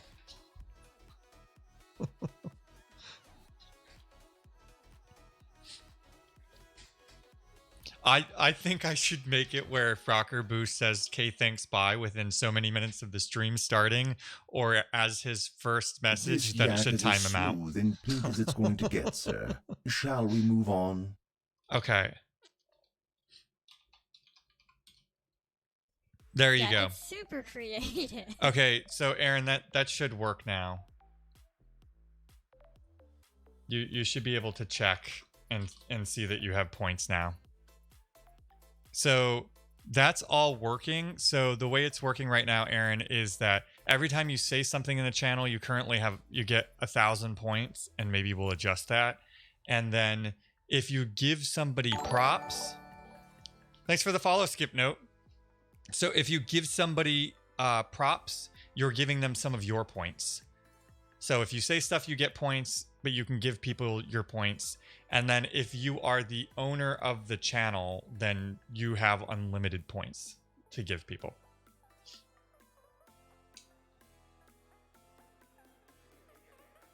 All right, so what were we doing? Oh, you were just asking me about VoltDB. That's right. That's right. What is Feedback Hub yelling at me for? Okay, so now I lost my train of thought. What were we working on? Oh, we were going to do an LRU cache. That's right. That's right. LRU cache. So we're getting closer and closer, Aaron, to... Oh, that's nothing for me. Wait till I'm on Linux. So we're getting closer and closer, Aaron, to having this where it's like reusable. I think it kind of already is. So you can disable the Hue module and things like that. One thing I want to try is to be able to run this in multiple channels. So let's implement the LRU cache, and then let's start thinking about that. Maybe we don't finish that today, but it would be cool to start working on it. So we need an Argo mod file. Where's our release of this? Are there releases? There's 5 tags. Okay. 0.5.4. Sure. Sounds good. Be 0.5.4. Is that going to sort it for me? No. Okay, so there's our LRU cache. And then does everybody know what an LRU cache is? What are we saying nice to? Oh, and Aaron, like that uptime thing is working because I implemented a command that allows you to execute shell scripts and then to say whether or not you want the results sent to chat. Okay, so LRU cache.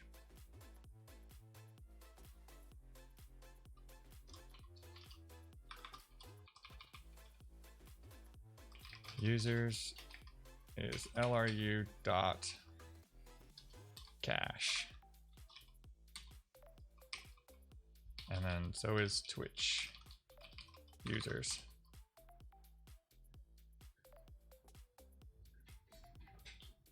Oh, you haven't used this in a while? Yeah, so the thought here is, like, I'd like to get to a point where this bot is just going to hang in the channel, right? What?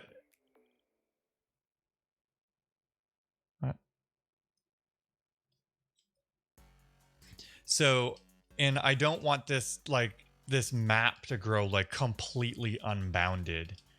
So I would like to, what I'd like to do is manage all of this stuff. And I think let's wrap this. Okay, yeah. So let's just create a type and let's call it a type user cache is a LRU cache. Right? I think this is going to work the way I want it to.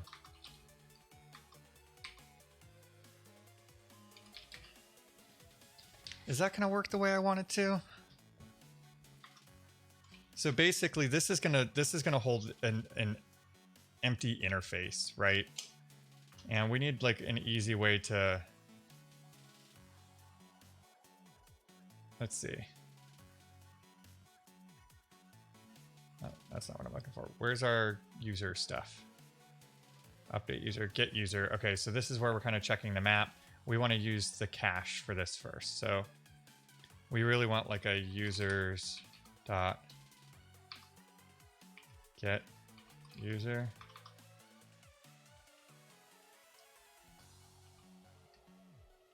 Right.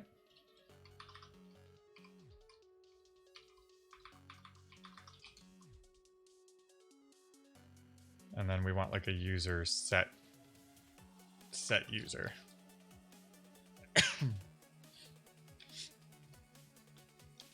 Okay, I said this would be easy. Apparently not. All right. So can we just new returns back what?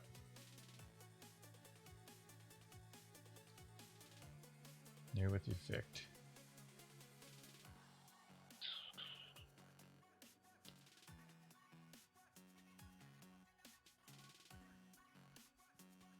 I mean, I guess we can just, yeah, we'll just use it that way. So because then we can kind of use it in a very similar way. Okay, so now we have our LRU caches. We're going to want to init this though. Do we already have an init function, don't we? Right.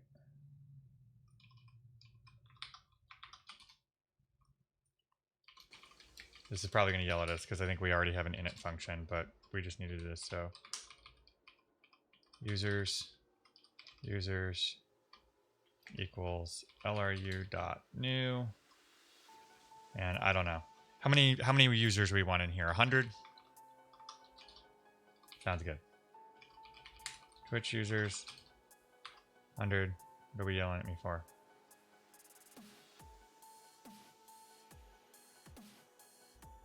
Oh,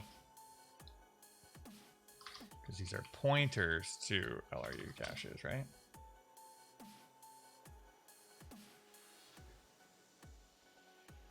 Oh, if there's an error.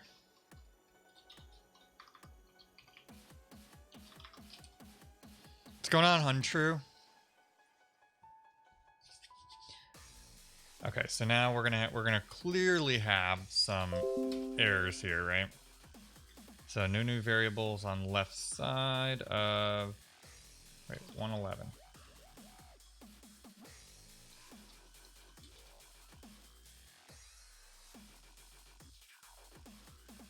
All right, so no. What was our API here?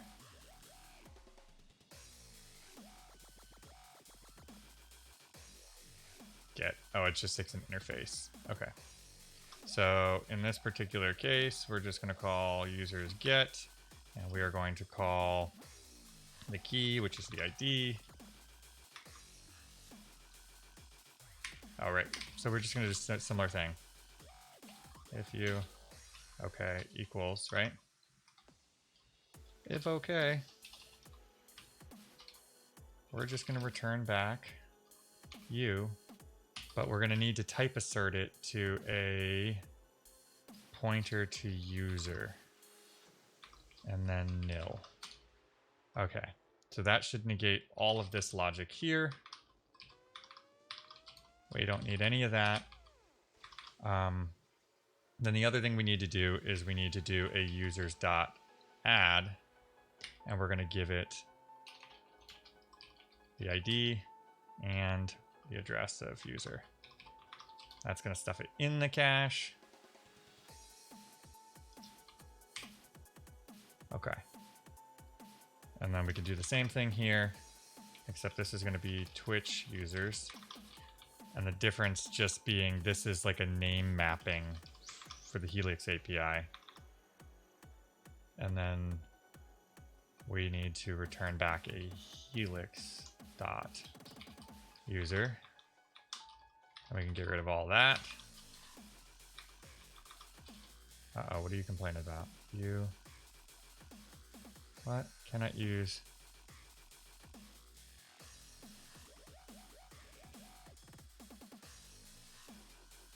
What am I missing? Cannot use you...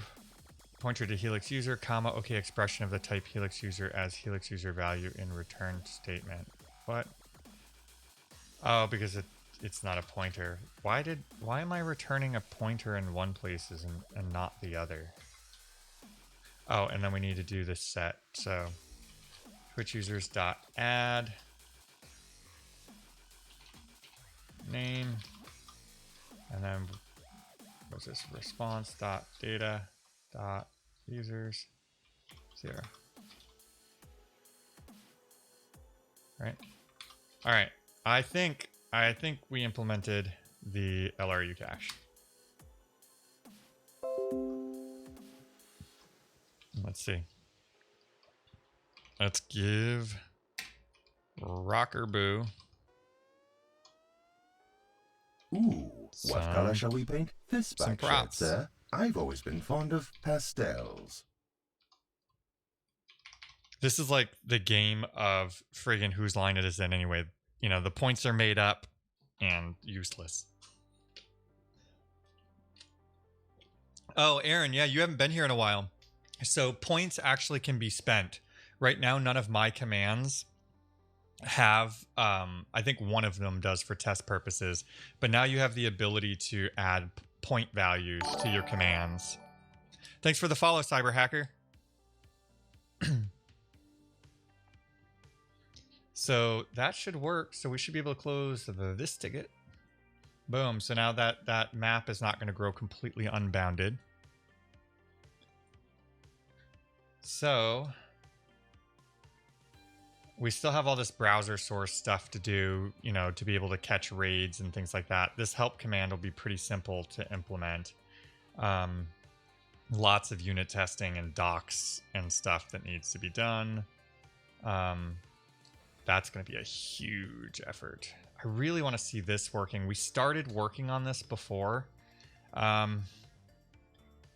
feel like I should use a whole stream for that one, because it's going to take some time.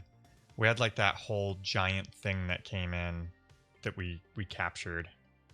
So let's see what else we can knock out. Description of commands. I mean, we could do that really quick. That's pretty straightforward. So let's just go find... Oh, I forgot about this. Is that in there?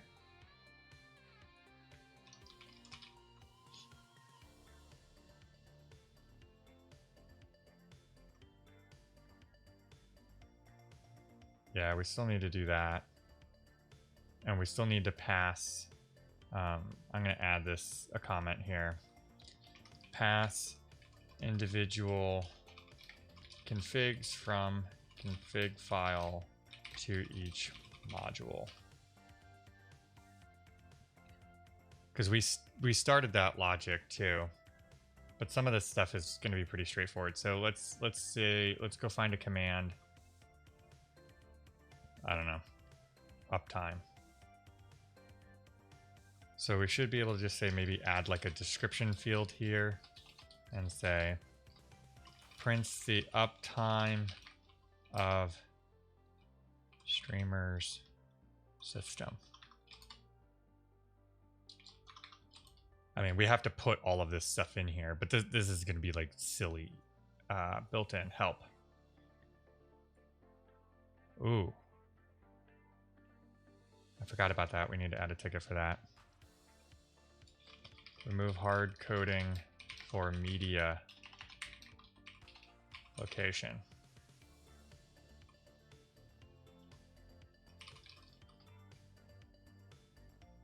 The other thing we need to do too is, I don't think do I have...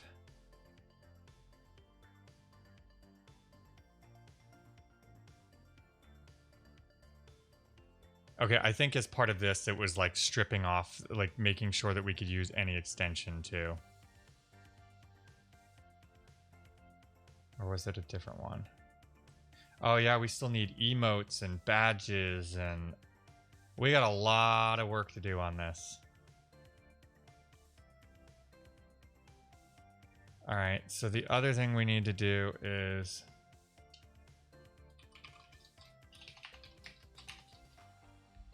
allow for sounds to have any extension. Maybe create a mapping between sound name and file name, or search for sound in specific order of extensions. And that's basically so that the sound doesn't have to be a WAV file. Here I was thinking we were closing issues. All right, so this description thing's going to be pretty easy to do though. So let's go up to our help here.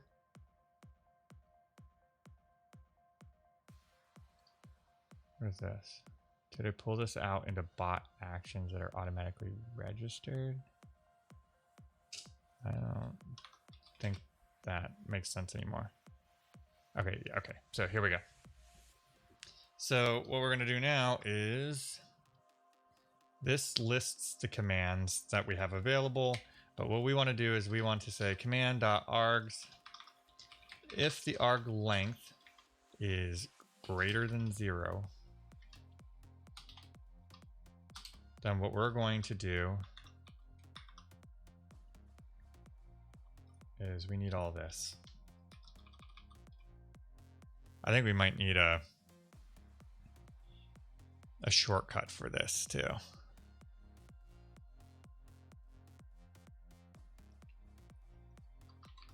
Because we're doing this sort of logic everywhere. All right, let's do that too. So here's our message. We're just going to dot commands, and we're going to look for command args 0.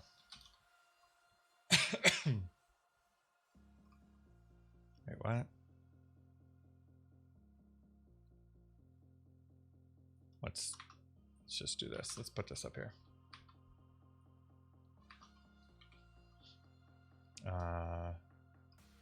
Command name, and then we can look for it in here. All right, what are you yelling about?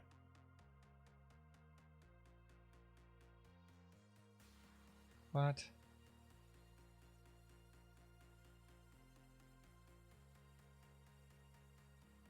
Oh, this is length. You all are supposed to catch my dumb mistakes. All right, so now what's this one? Cannot use config command cname map index expression of type pointer to command as string value. Oh. Description. And did I put a description here already? Yep. Okay, perfect. So now, if we do a help uptime, okay, we should probably prefix this though. Let's just say,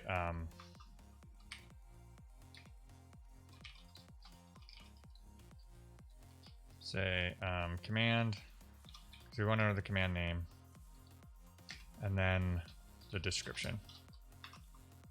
$. All right. CNAME.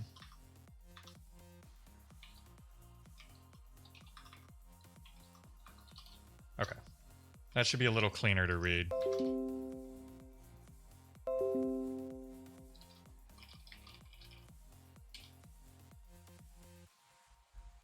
So we could in our description also like print usage, right? If we wanted to, but that would be up to you, right? So in let's say hue,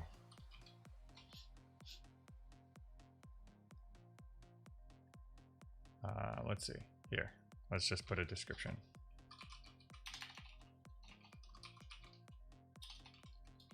We could say change color of streamers lights usage hue color.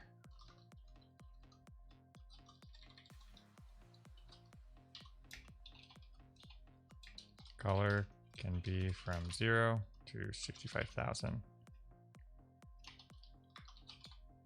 Something like that. Then we reload this. Whoa. Invalid. Oh. Missing comma. Always. So then we should be able to do like a help hue. Boom. Okay. That was an easy one.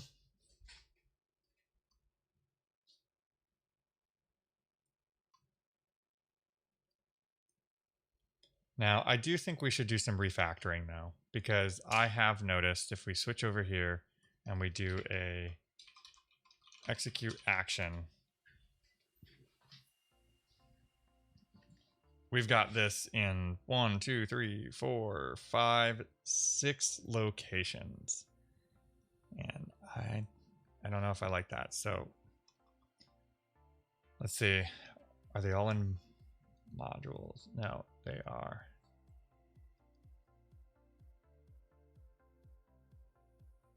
It is in bot, so there is a bot.execute action. I like it. Nice green color. I really need to, so all of these lights are actually configurable by themselves. You can't really see them, but there's like 6 lights in the ceiling. And then there's a fan right here, which has some hue lights in it. There's strips you see above the desk. There's strips below the desks in both places. And then there's a couple, you know, like that rod. There's one up behind that plant. And I've got another one that's going to go up here. So all of these things are configurable and groupable and stuff. So I have, you know, this as one desk. So you could control those together, or you could control just one set. I have not started implementing features yet, but ideally it would be really cool if I could implement features where you could say, right now you can only change the color of everything at once, but it would be really cool because, like, here as an example, I can go through here and, you know, just do some craziness of different colors and things like that. And like, let's take that desk back there and we'll make that one, I don't know, pink. And then we'll make like this one over here, I don't know, like a purple, right? Or I don't know.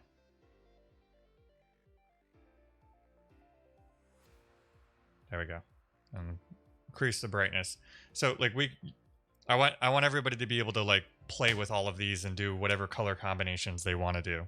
So we haven't got there yet, but we're working on it. Okay, so oh, that's right. I was going to just refactor this out really quick. So I'm just going to use this built in here because I kind of like it here. So let's just create like a function, and we're going to call it Twitch say. And then we're just going to take the message.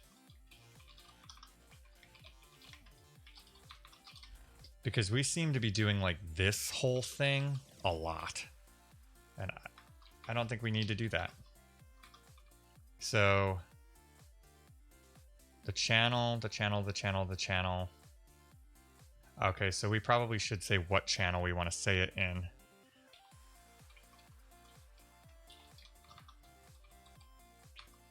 Changel. All right. There's our channel. And then we just want to send the message.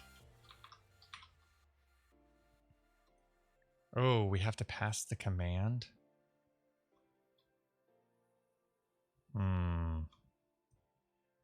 Okay. Command. Say user command. User command. Because we're forwarding this stuff along in case it wants to view any of the arguments itself. I completely forgot about that. And that's something we had to do from last time. And that's basically so that, you know, things like the shell command can decide whether or not it wants to use any of the additional arguments that aren't mapped. So we can just still leave this as command.channel because we do want to say it in the channel that this command took place in. I don't know whether we ever want to say something in another channel. So for now, this is good. So that's our message. Okay, I like it. So then we should be able to delete like all of this crap. And say return Twitch, say forward the command, boom.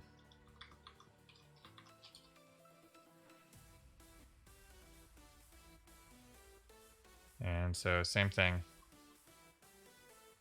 Let's see.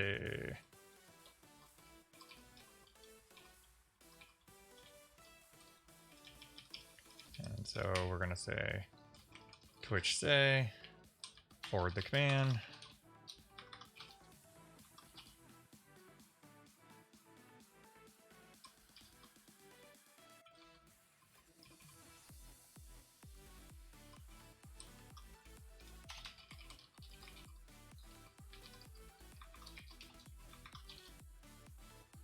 Okay. Is that it?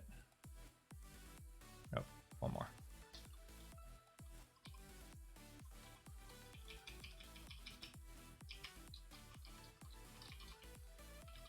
Forward the command.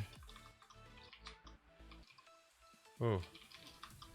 Did I do returns for all of those? Let's check. Twitch say. Everyone returns. Twitch say return. I knew I'd miss it.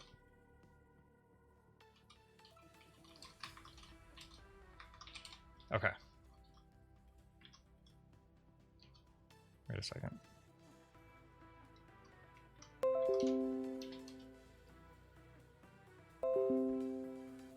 All right, that works. So let's just do this.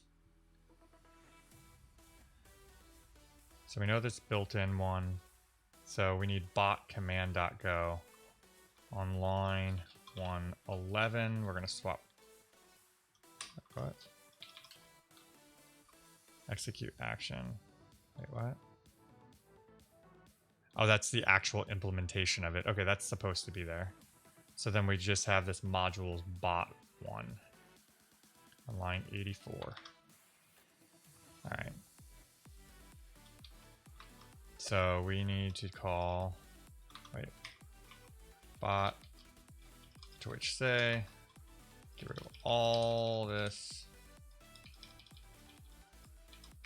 command, and then we're going to pass it a string version of that. All right. I think we've got our little bit of refactoring done there. What's next? What do you think, Aaron? Should we try some stuff? Are you around? Do you want to see if we can get the bot to join multiple channels and collect points?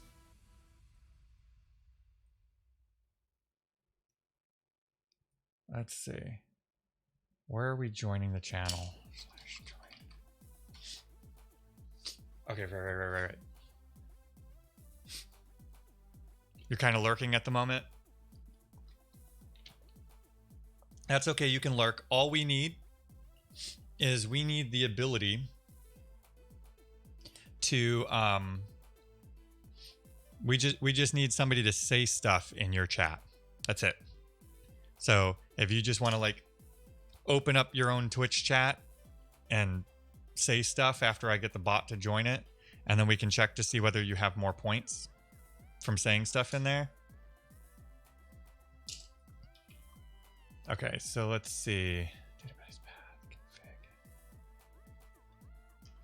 Module config.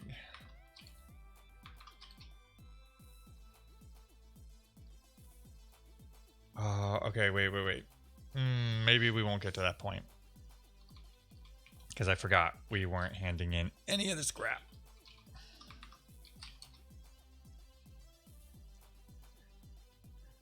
we still have to pass each of the modules their own config. I forgot about this. I was trying to avoid this. Should have left it for Aaron. Okay, so let's, all right. I guess we gotta solve it. Do you know what problem I'm talking about, Aaron? Basically have this JSON here, but inside of our command.go, we have this thing that loops over all of the modules and then calls their init function, and we want to pass it a config.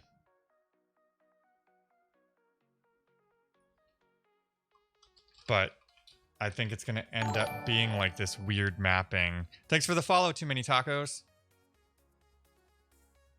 So config module config. Config module config. What are you? Oh, it's a map string string. So yeah. Yeah, that's exactly why I'm trying to avoid it, because this is weird. Especially when you get in situations like this where I don't want to pass it a string. I want to pass it an array of things. So I wonder if there's a way that I can get this to just... I really would prefer to just give each module its own JSON, but I don't think that's going to happen. Let's go look at the marshalling package. So... and see if we can set a type there. So package encoding JSON.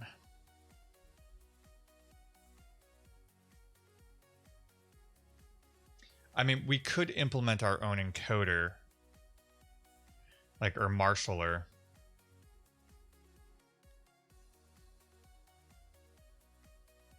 Maybe that's the way to go.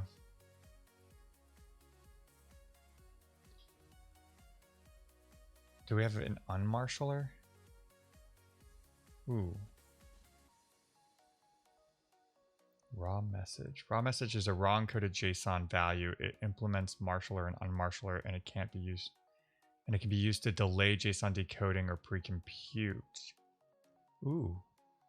Is this what we want? Yes. Yes. All right. Here we go. All right. Let's see if this works. I'm getting excited here. So we have this JSON raw message type. So I think that we should be able to do this. Where's config module config? All right. That's a map string. That is not what we want. Yeah, it's super creative. Yeah, so this is going to be kind of funny. All right. So inside of our config, we're going to have our module config. And it is going to be a map string JSON raw message. And then we should be able to say JSON module config. Okay. So in theory, okay.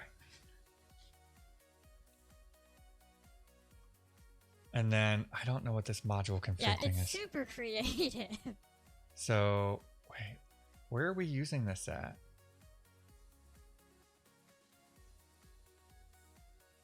Module config. Okay, so we're not using this for anything. So a module config can just be a JSON raw message, which means we can also just change this to... Sir, please. It is not only your reputation at stake here. Do be careful. Hey, if this works, it's going to be freaking cool. All right, so we've got... Sir, if I may be so bold as to speak for the viewers, you clearly seem to be enjoying yourself, but we haven't got all day. Catastrophic failure detected. Evacuation protocol has been initiated. Abandoned ship. SOS. Abandoned ship. We need more of these too.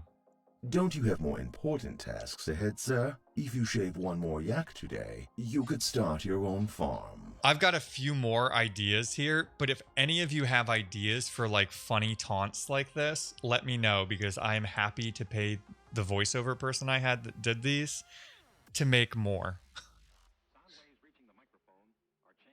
Oh joy, we've got the we're rocking the voice stuff now. Okay, so Let's see. Build. Are you still gonna build? We don't. Okay. So now, we should be able to go into our individual Intruder modules alert. here. An unauthorized connection has been detected. So now we have this init function and we are past our module config. So our module config is actually a JSON message. And we should be able to, like, let's just try this here. Let's just spit that out. So now when our Twitch module registers itself. Oh, did we not implement voices yet? Wait. Cannot unmarshal object into go struct field config module type bot. Wait, what are we talking about? Because this was working, right? Ah.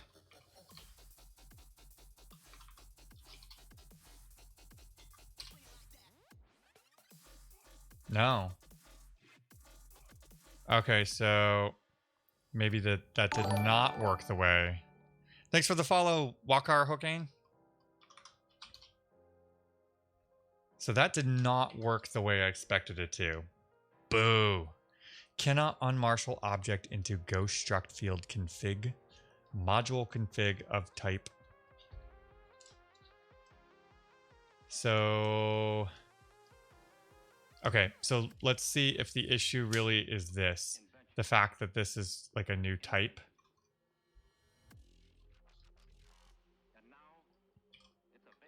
Let's see. JSON raw message. Let's see if we put this here, if that works. Okay.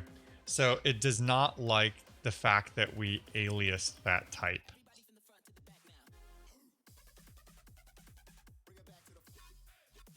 But can we, is that still working?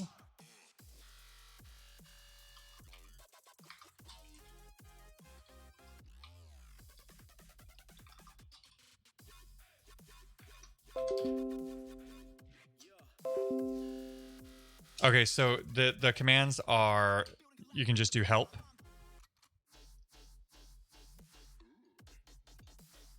And I haven't put the descriptions for all of them, but we just implemented the like help hue type thing. I need to like go through and actually set those, but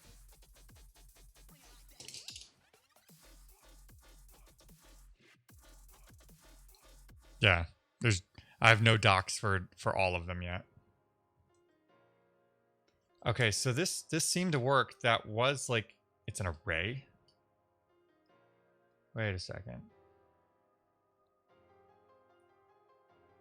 So that did not work, right? Because module config OBS. Hold on, let's go find our init logic, because that's really okay. So because we're not passing anything, so really we want config dot module config, and we want the m dot name here.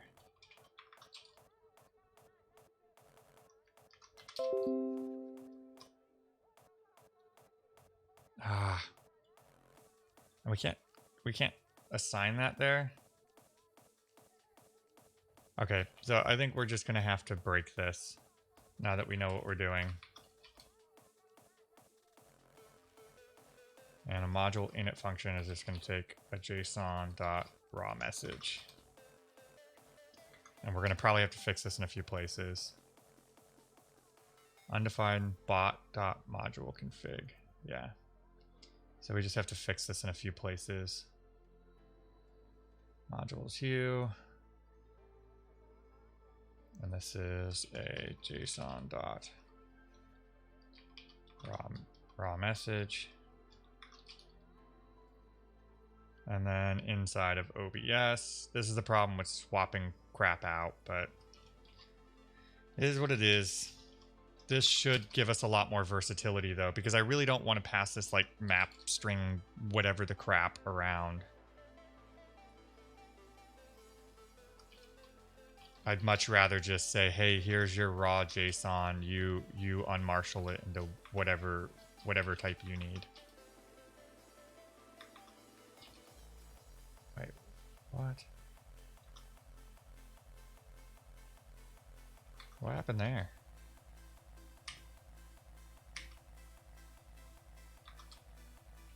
VS Code. What are you doing to me?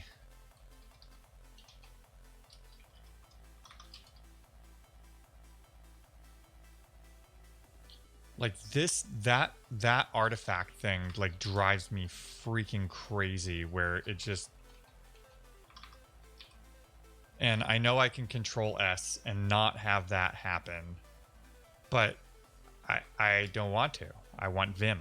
So that's all right. The next time you all see me on stream, I won't even be in Windows anymore, and I'll be in regular Vim and i3, and all will be good. Although I wonder how rusty I am, even though I used it for so many years of my life.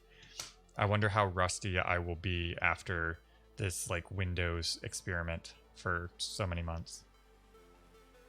Wait, what is this? Undefined bot module. Oh, because it's not saved. What are we yaying? What'd I miss, McCann? Almost like riding a bike. Yeah, I imagine I probably won't be as rusty as I think I am, because I've spent most of my development career with Linux on the desktop. What is going on with VS Code right now?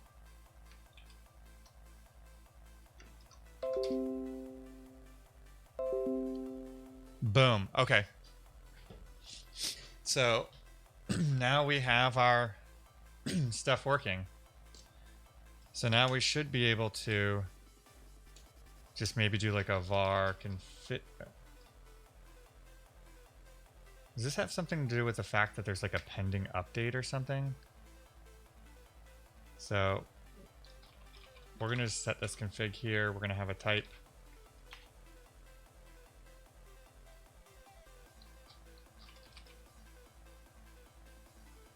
What is going on?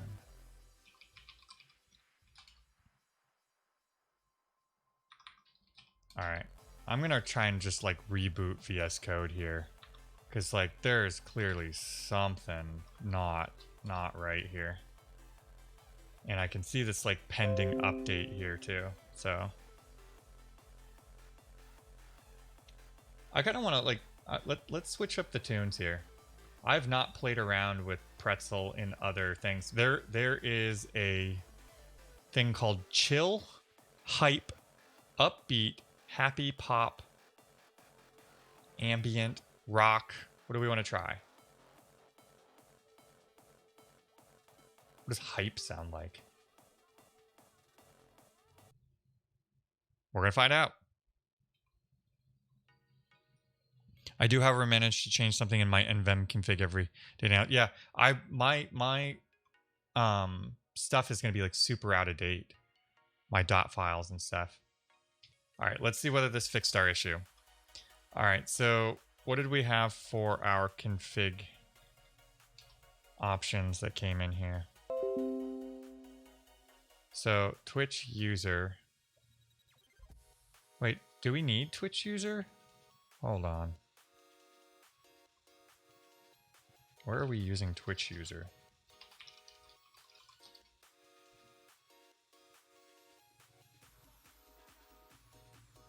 So we're not using that anywhere. Okay,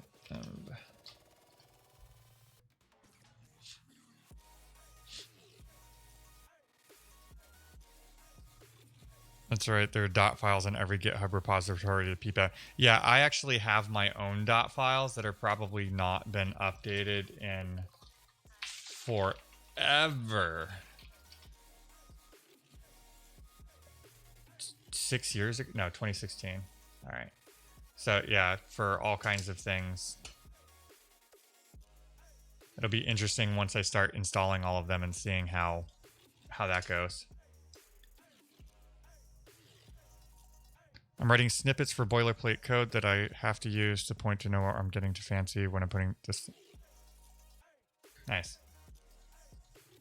Okay, so. I guess we can start looking at that. I don't know why I needed this Twitch user.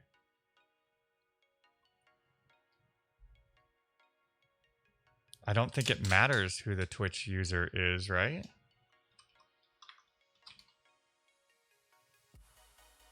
All right, we're gonna go this route. If we need that individual thing, then we'll use it. But for now, let's go through module by module, and we're gonna start creating this stuff. So we need a client ID, which is gonna be a string.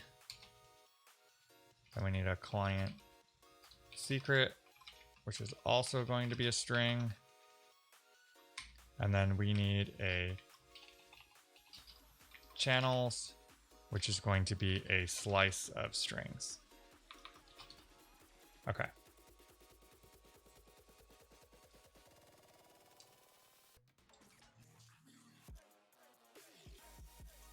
Okay. So that's our config. Now we should be able to do a JSON.unmarshal. And we're going to pass in our config, And we're going to pass in a config here, and that should just return back. Actually, we should be able to just return back the error. What are you complaining about? Why are you complaining?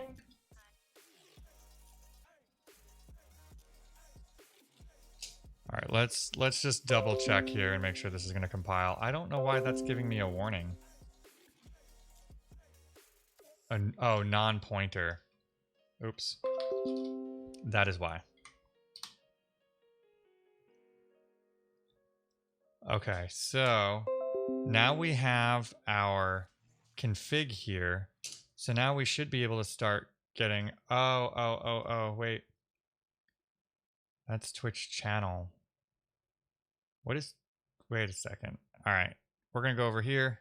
I'm gonna pop my secrets thing because I want to look inside this .mvarc.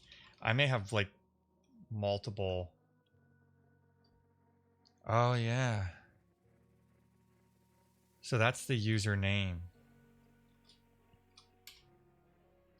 Okay. So this Twitch channel thing is the username. So I think we are going to need here a username. And for me, that's eric.dev. Although I do have an Eric bot dev. Uh-oh, Rocker Boo.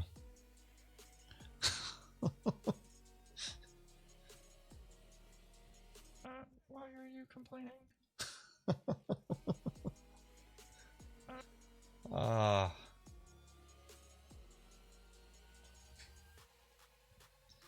All right, so I'm not gonna bother with this stuff. Oh yeah. Okay, so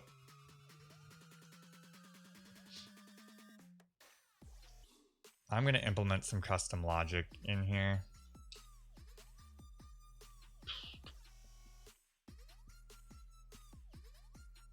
All right. Okay. We're gonna implement some stuff here, and on purpose. So we're gonna say config, and we're gonna say get username string, and in here we're gonna say if string Stop has prefix our Oh, we need to add username here. Username. We're going to say if our username starts with a $,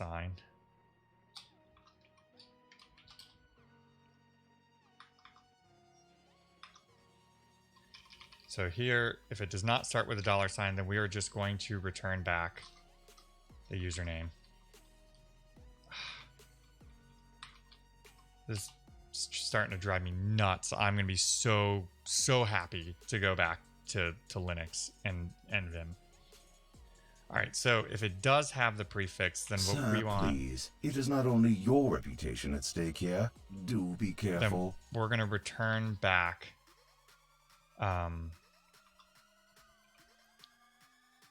strings.trim prefix. What is going on with freaking VS Code today?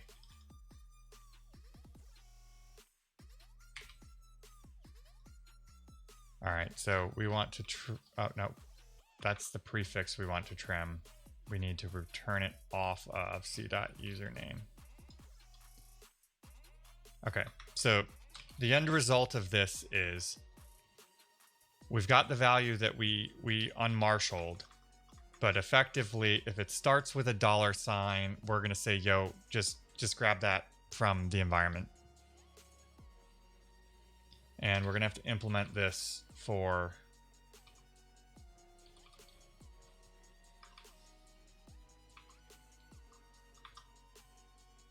and I'm only gonna do this for no, I'm not even gonna do it for username. I just want it for client ID and secret. Maybe I have to implement it for other things, but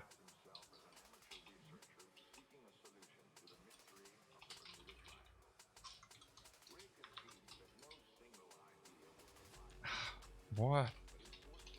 I've had these little glitches before. Never this frequently. And I'm also running an insiders build too, so you know, it's quite possible that some of this is just, you know, something to do with like a recent insiders build. Okay, so we're gonna do that for client ID and client secret.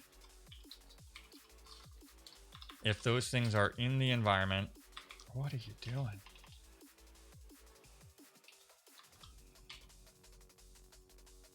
Got that inside track to the extra bug layer. Yeah, so it's funny, as employees, you have the insiders builds of Windows, but we also can run like off of normal branches. And I actually used to run like an internal branch of Windows, and it was like rebooting like once a day or something like that. And I was finding all kinds of like weird bugs, and I had to stop. I was like, all right, Eric, you like bleeding edge, but that's a little too freaking bleeding edge. That's like bleeding out edge.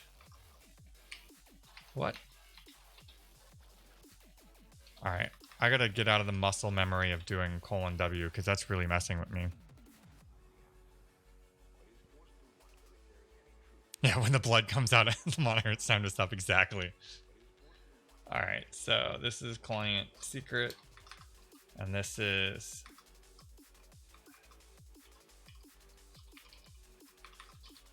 Okay.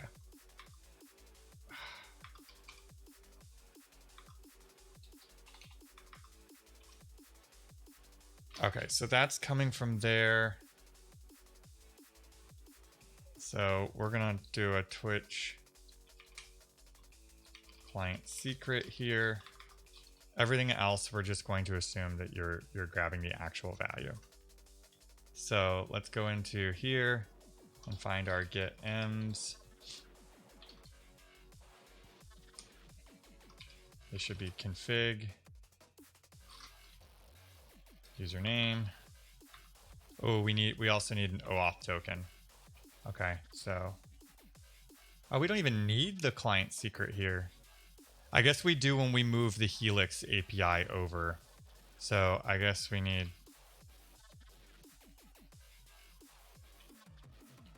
OAuth token. And then I guess we need in here. Was it Twitch? I think OAuth token.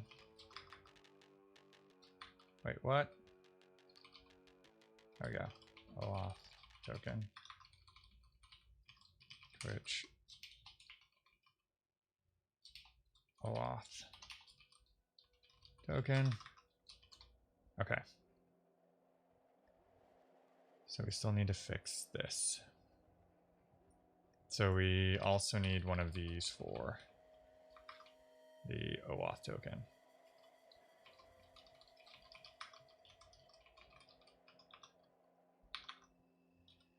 Oh, I almost forgot. We need to actually do our struct tags.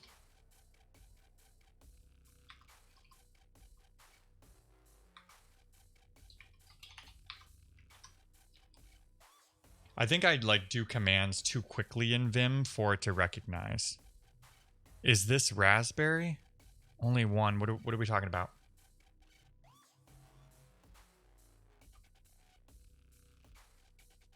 Okay, so we need...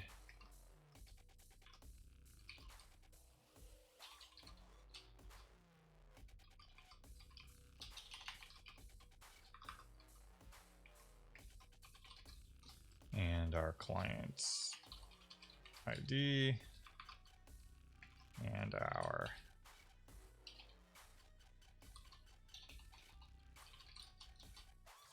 client secret and our OAuth token and then our JSON channels. What is this? Oh, right. Spaceballs. I completely forgot about that. Completely forgot about that. Okay, so make sure these are lined up. Client secret, client ID, OAuth token, channels. Okay. So that should be in there. So now in theory, we can change this to config.get OAuth token. And then we hope everything doesn't break. Is that working? Oh, and then we have Twitch channel. Oh, this is the join. So we actually want to delete all of this. And this is going to be config.channels. Boom. So now in theory, if this works, we should be getting our config from there. And then we should join. Ooh, that's not good. All right, run.go line 45. Uh-oh.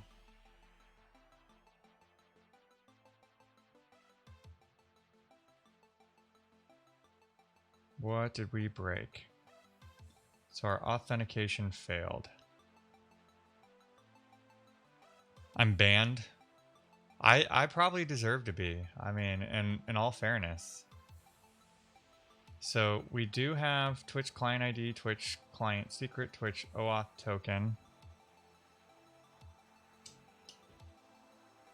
So what did we break? Client ID, client secret, OAuth token.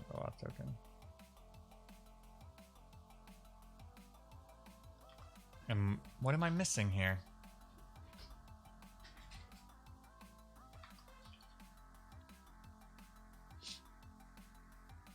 I mean, realistically, what I should do here is no, because if you change it, I'm just debating here whether what I really should do is when I process this, whether I should look at each of the individual things and then just set its internal value based on that. But so all right, here's what we're going to do. At the point we go to log in, it should be what we say, username. Where is it? Oh, in the username.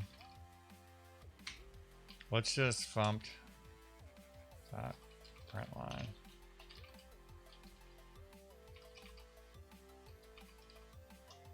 Curious. Let's see whether we're getting a username.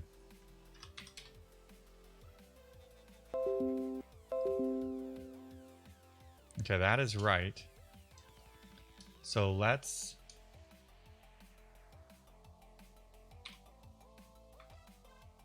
try not to give you all my OAuth token.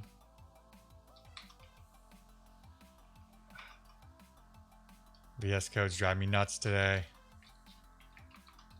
OAuth equals that. Alright. And let's just print like the first 4 characters of it. And see what's up. We won't know what to do with it anyway.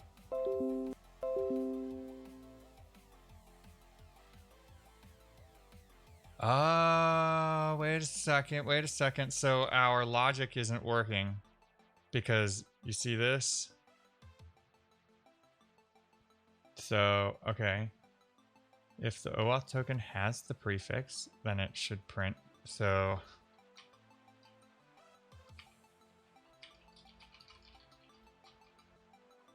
has prefix.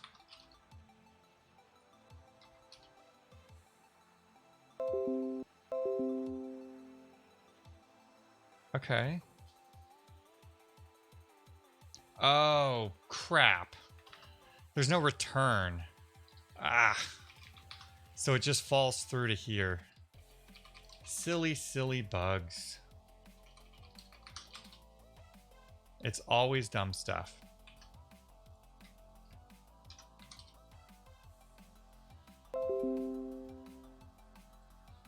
Have a good one, McCann. Yep, okay, so there we go. So that was our issue.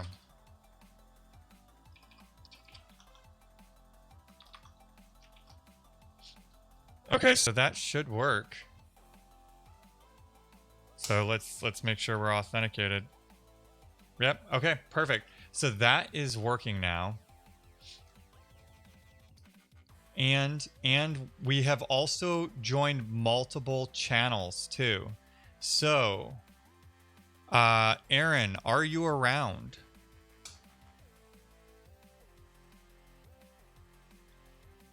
The high pitch one is way too loud now.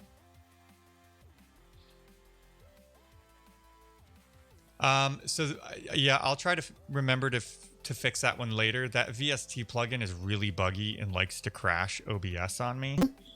Oh no! I wonder if that's gonna work when I go to Linux. It should.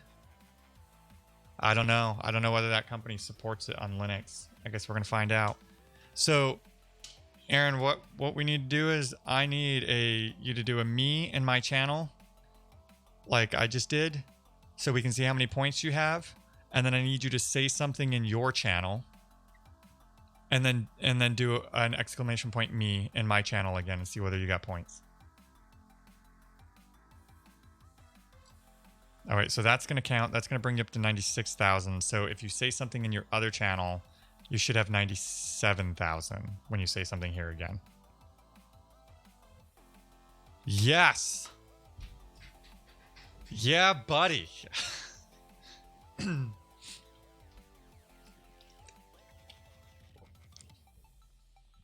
Okay, so we got to think this out though, because it's also listening in your channel for commands though, right? So do an exclamation point me in your channel.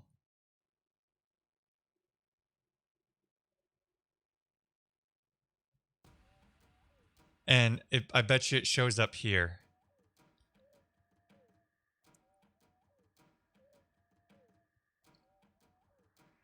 Or does it do it in your channel?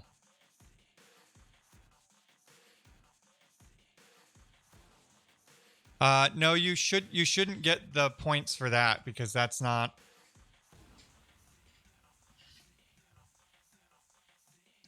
You shouldn't get commands when you do. You shouldn't get points when you do a command.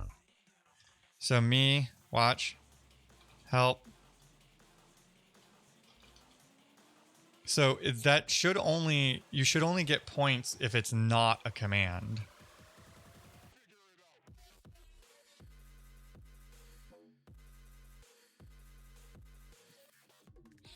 Right, so, right, because you just said, when you said, so I'm at 10,000 or 102,000, you got points for that message.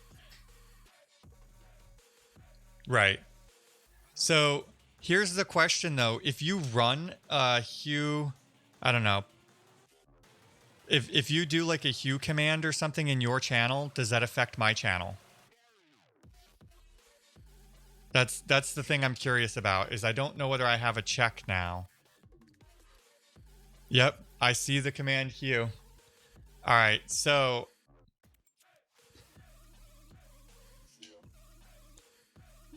there is a good question though. So commands, I guess, should only be recognized then if they occur in a specific channel. So let's fix that.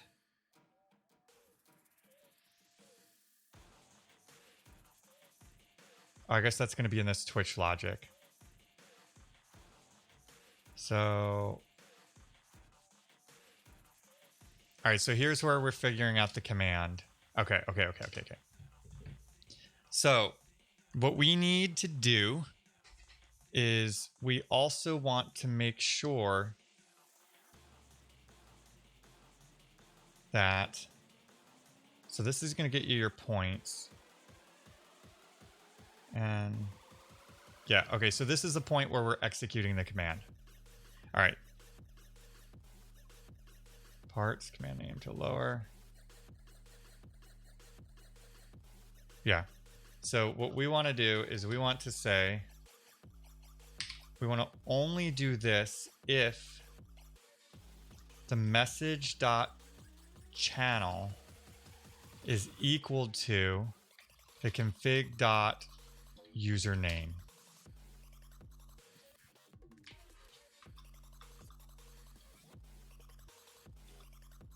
Oh.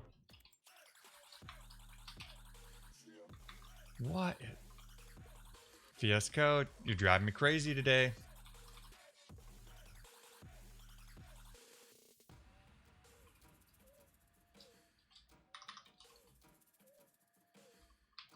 Yeah. Okay. So now, if we reboot this,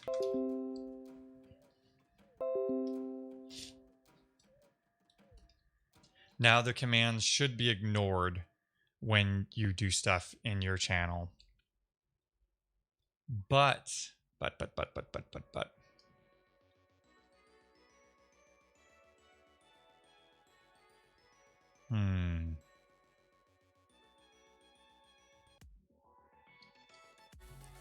Getting awfully bright in here.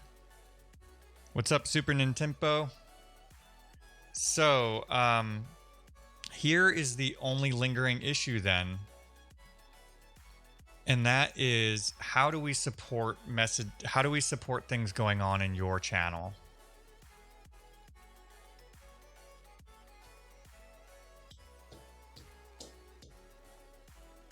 No, I guess that would work, right? Because if you ran this bot in your channel and I ran this bot in my channel, you would get points no matter which channel you were talking in.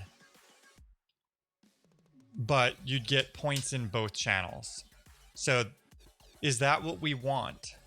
So you're acquiring points for my channel if you participate in other people's channels, but you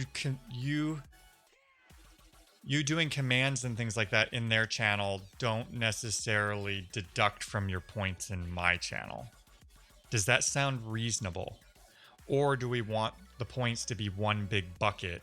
And if you're doing commands in anybody's channel, then the points are deducted.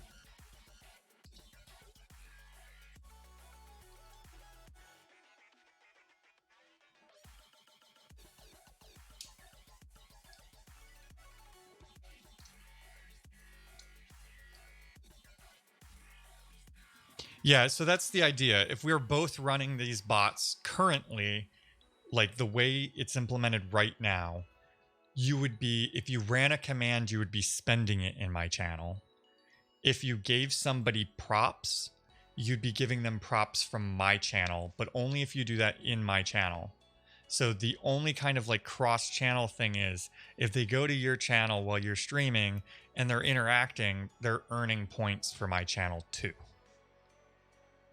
And then if you ran a bot, the same bot in your channel, they could only spend points earned in your channel, but they could also earn points for your channel by participating in mine. So it's not necessarily a common currency because your account would be different for each person's channel. Does that make sense? You wouldn't be spending points. You wouldn't be spending eric.dev points by running commands in AR Schless's channel.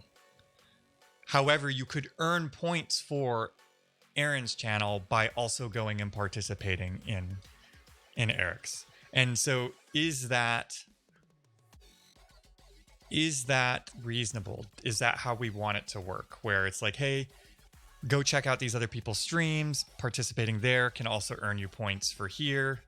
Or do we want like a global currency where you can earn points? If somebody gave you props in Aaron's channel, you could go spend them in Eric's channel. Right, it's really just like a reward system currently. In its current implementation, it's a reward system that would allow you to earn more points for eric.dev's channel by going and doing these other things in other people's channels. But I do like the idea also of a global currency. But that would require the bot itself, there being one instance of the bot, or at least some shared server of the bot, which is tracking this currency, which we could do. It just starts getting a little more complex. But we could have, a web API for this thing registered somewhere where a global currency is stored. And we could get there. But I think for right now, this is kind of cool, right? It's like, hey, you're earning points if you're participating here. You're earning points if you're participating in Aaron's channel.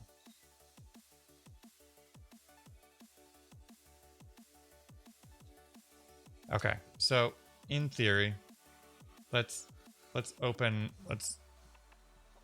going to open a new issue. Points.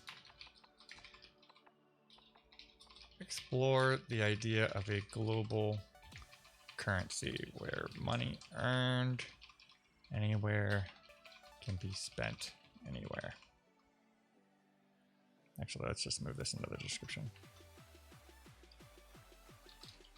Instead of rewards. Current rewards system where participation elsewhere earns you local rewards, but not global rewards. And so the idea here, though, is you could actually, I think for a global rewards, whoa. What happened here?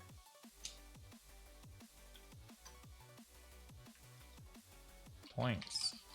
Explore the idea of global rewards.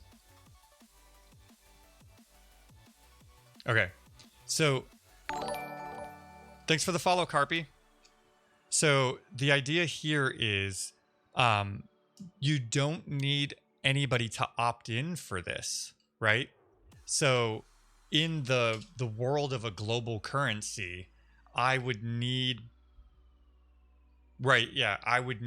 Aaron to install something on his channel so that you could spend points earned in my channel. If somebody gave you props in my channel, he would need something in his channel so that you hook to know that you could spend my points there.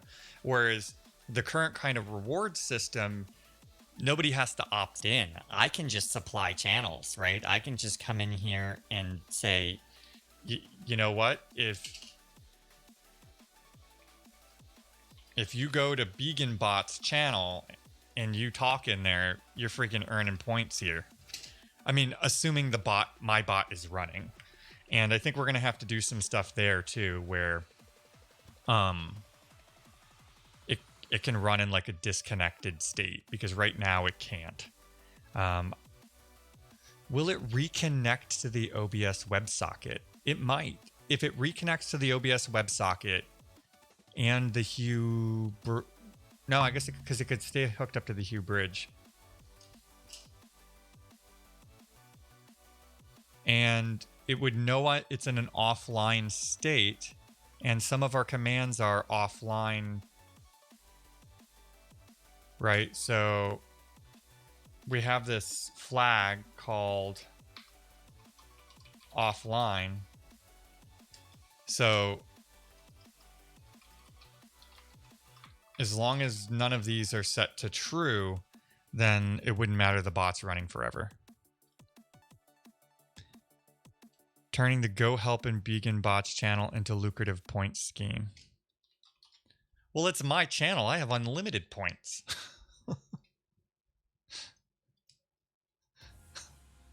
I already have all of the points. Okay. What if we inverted the whole currency thing? And that is, you all have the points and can do whatever you want, and I have to earn points back in order to prevent you from doing all of the things.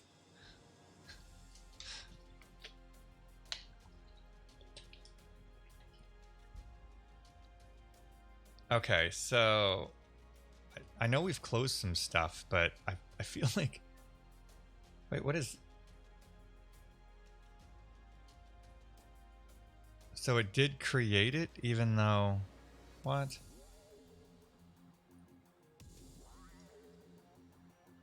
Alright, let's see. Cross-channel points. Alright, we can close that issue. So the other thing we should really do to close this stuff up is... we can close this particular ticket as soon as we implement the other places.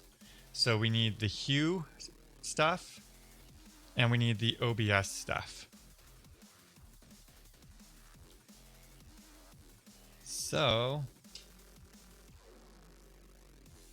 let's do that.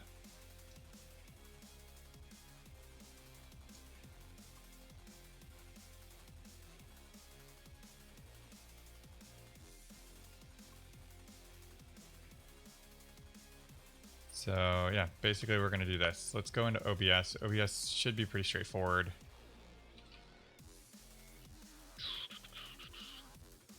Oh, that's the init thing. That's okay.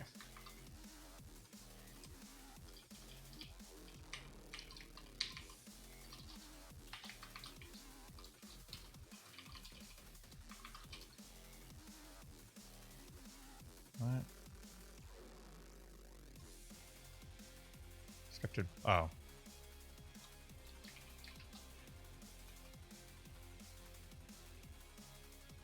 Exposed it. What did we expose?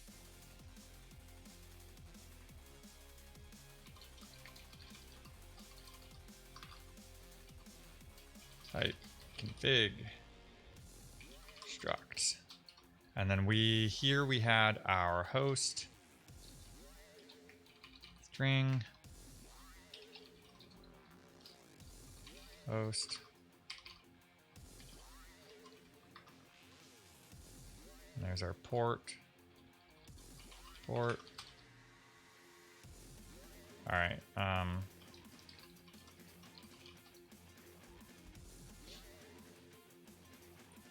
This is going to change,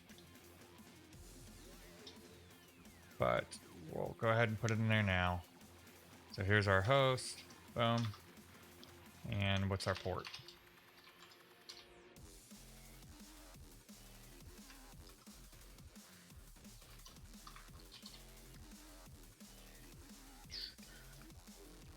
All right, so there's our config. unmarshal into there, and then should be able just to ask for.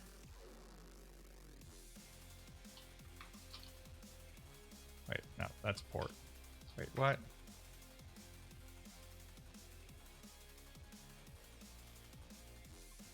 Oh, right. Because port is coming in as a string. I guess it doesn't need to be a string.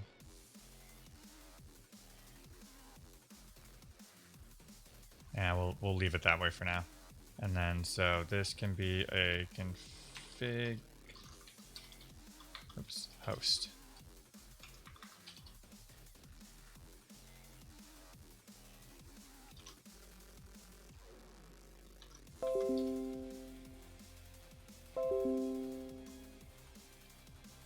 All right, so that connected. So that is no longer tied to environment variables either, which leaves us with two places.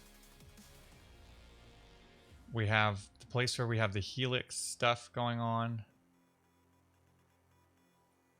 and Hue. All right, so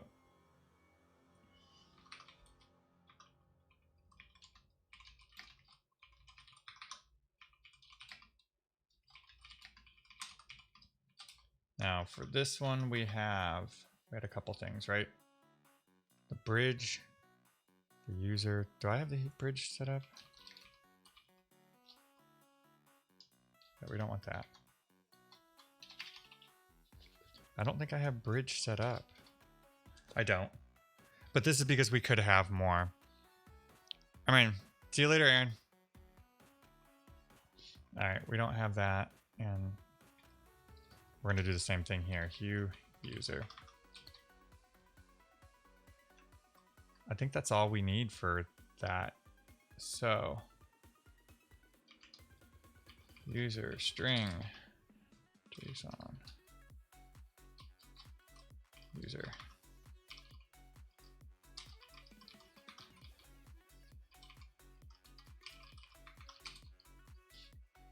Okay, so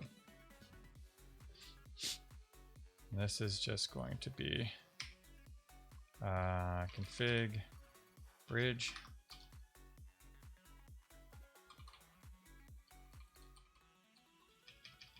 So if that's set, we're going to use it. If it is not set, then we're going to go and try and get this. And we need this to be a config.getUser.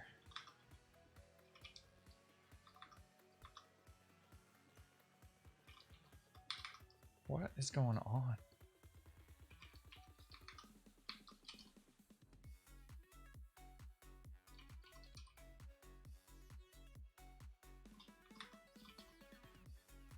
All right, so now we need this same method here.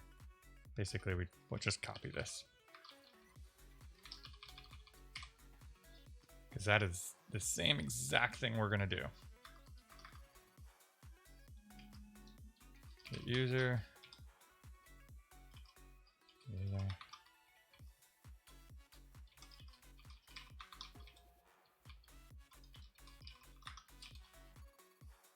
Wait. Okay. Epic tried to do a discount program if you don't use Apple Google's payment system, and Apple just kicked Fortnite off their store. Okay, so now we have our get user logic, and then so here we just need our config dot get user.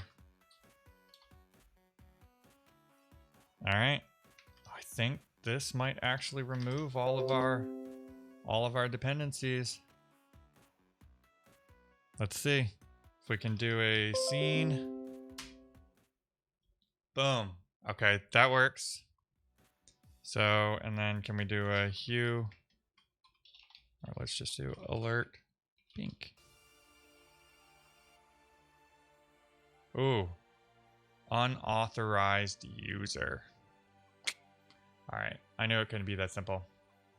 But we do have a Hue user. All right, let's check.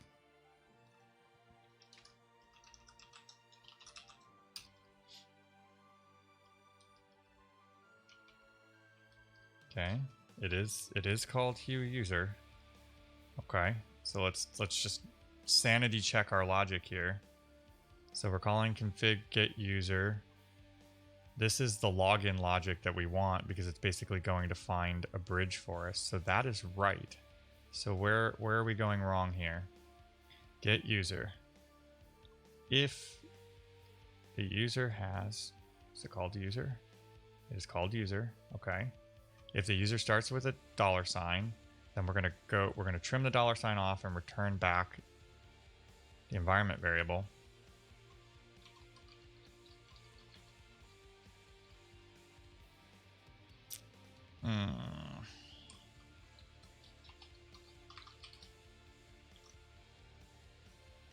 Let's see.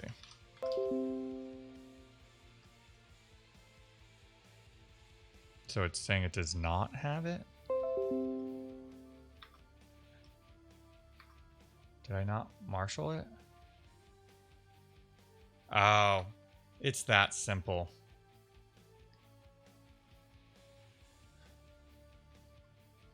I didn't do the init. It's that simple.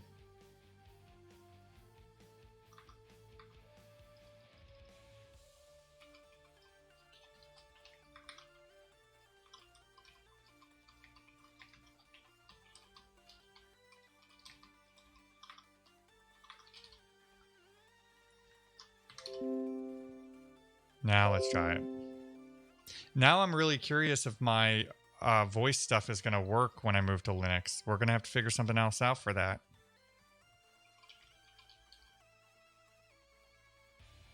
All right.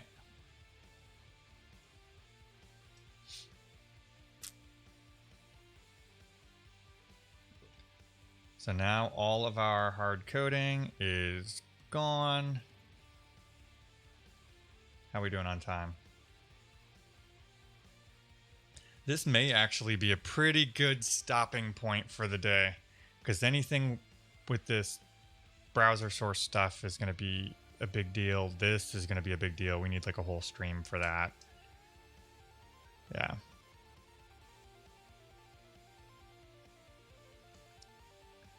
So maybe next stream we can either work on the triggers and alerts, or we can work on kind of removing this hard-coded sound stuff. Yeah, this is a bot. I mean, it's, you know, it's not production software. Nothing terrible is going to happen. Thanks for the follow, Voltbit. So, yeah. I mean, arguably it would be nice to have some unit tests and stuff in here. We definitely need docs and things like that. But, you know, right now we're just trying to get a fun bot to play with. Because ultimately we'll start working on other things inside the channel, and then the bot is really going to be for playing, and we'll keep coming up with kind of new features to add to it over time. So let's see. I was going to raid somebody. I was going to say let's skip the K thanks bye thing for today and like let's raid somebody, but apparently nobody that I follow is live right now. So, K thanks bye it is. Okay, let's see. Who's gonna do it this time? I need like just a little shortcut to enable this.